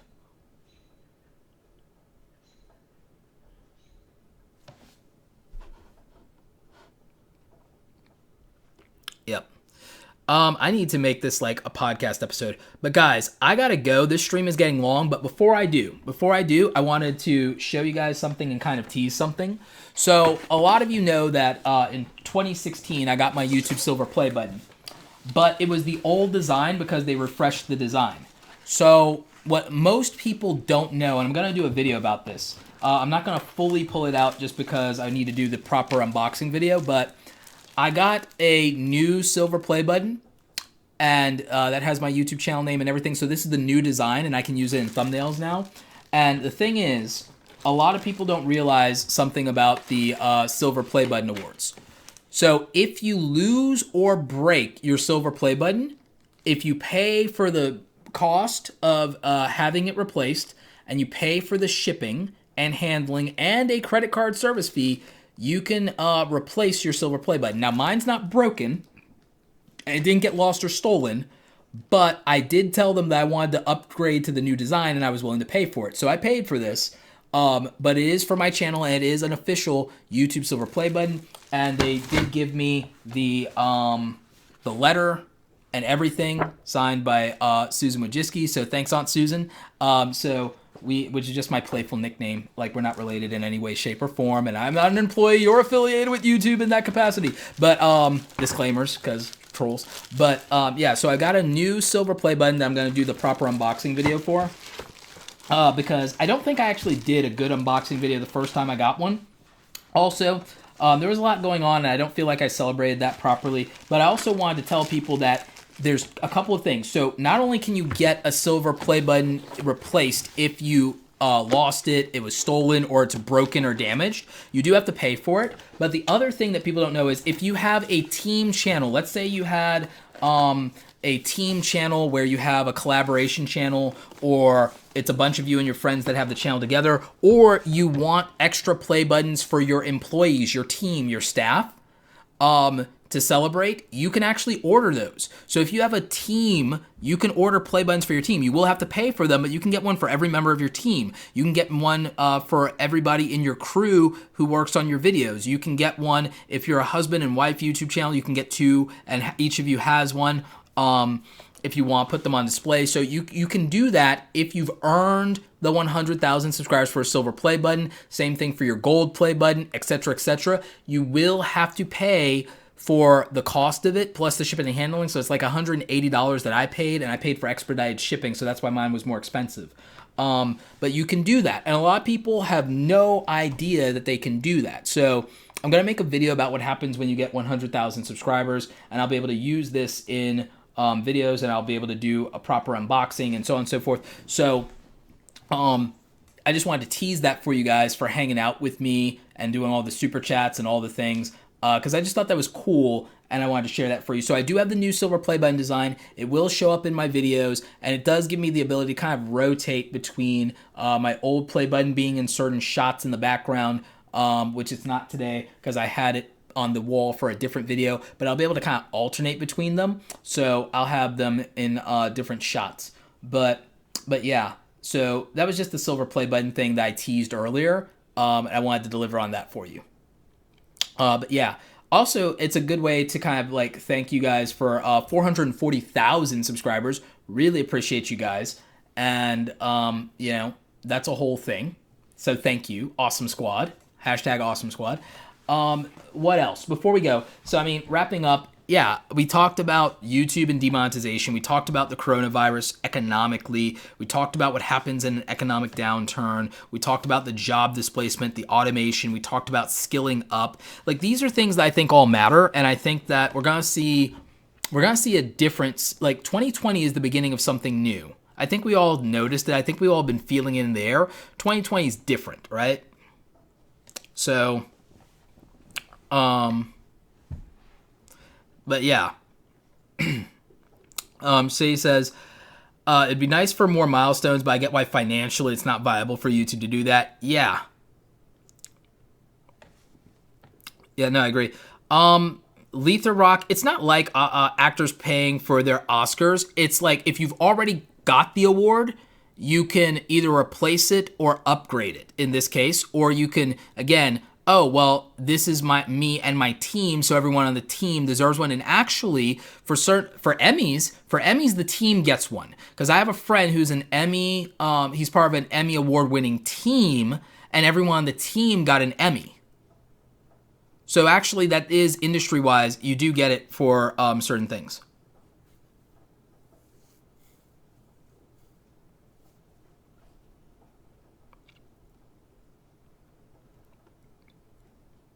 The replay will be available, yes.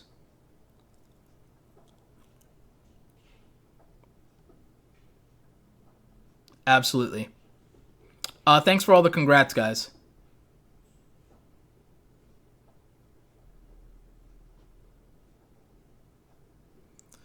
Yeah. So that's pretty much it for today's live stream. Thank you guys for joining me. Thank you for hanging out. I've got to run. I've got to eat something. I've got to rehydrate. I've got to get up and stretch. I have to work on finishing the edit for tomorrow's video. My new challenge is to try to get out 3 videos a week for the rest of the month since I haven't uploaded. So I have to try and get out at least 10 videos this month because I haven't uploaded all of March. This is literally the first YouTube video I've done in March, guys, and it's a live stream. So there is that. But thank you guys for all the support. Thank you for all the super chats. Thank you for just being an awesome community and hanging in with me and being part of a great conversation and spending almost 4 hours with me today. So I got my 4 hours. I got human interaction despite being quarantined here. So thank you guys so much. I really do appreciate you. It means a lot. I'll try and answer any of your questions over on Twitter and over in Instagram DMs. Thank you to all the mods. Thank you to Doug Hewson. Thank you to Darth Shady. Thank you to El Jefe. Thank you to everybody who's participated in the stream. Thank you to everybody who's super chatted. I really do appreciate you guys and tuning in with me. Video dropping tomorrow. I'm going to try, guys, to just drop a video every day this week, Monday through Friday. So try to hold me accountable to that. I'm going to try, you guys. I'm going to try and get it out before 7 p.m. Eastern Standard Time. So I'm going to try to be mad consistent this week. We'll see how I do. I got a lot of content I can edit. I've got some stuff that I shot. So just try and hold me accountable, guys. Hit me up in Twitter and keep asking me where the video is if I don't drop one by 7 o'clock every day, Monday through Friday this week, because that's my current weekly goal, is just this week to make up for taking 2 weeks off. I want to just drop 5 videos this week and see where we land with that. So try and hold me accountable, all right? I appreciate you guys. Thank you for joining the stream. Stay awesome, and I will catch you on the next one. And we are out. Such a good stream today. Hey, I don't get what this is about. You got my head spinning on my shoulders. I feel a burn inside of my chest. See the lines as they blur out. I can feel it knocking me out. You're bringing me higher and higher in every way. And all of my doubts, I can feel them, they're fading away. Oh, you're like a fantasy. I know this can't be real. I'm falling way down. All delusional. Got me feeling like I'm lucid dreaming. Got me flying high. 'Cause I can't believe that I get to have you close. On an endless road, I'm levitating now. In one of lucid dreams. Oh yeah. Wait, you gotta tell me what you did. I saw the world turning in my mind. Oh, yesterday you pulled the rug under my feet. Still I'm trying to wake me up. What if I'm making it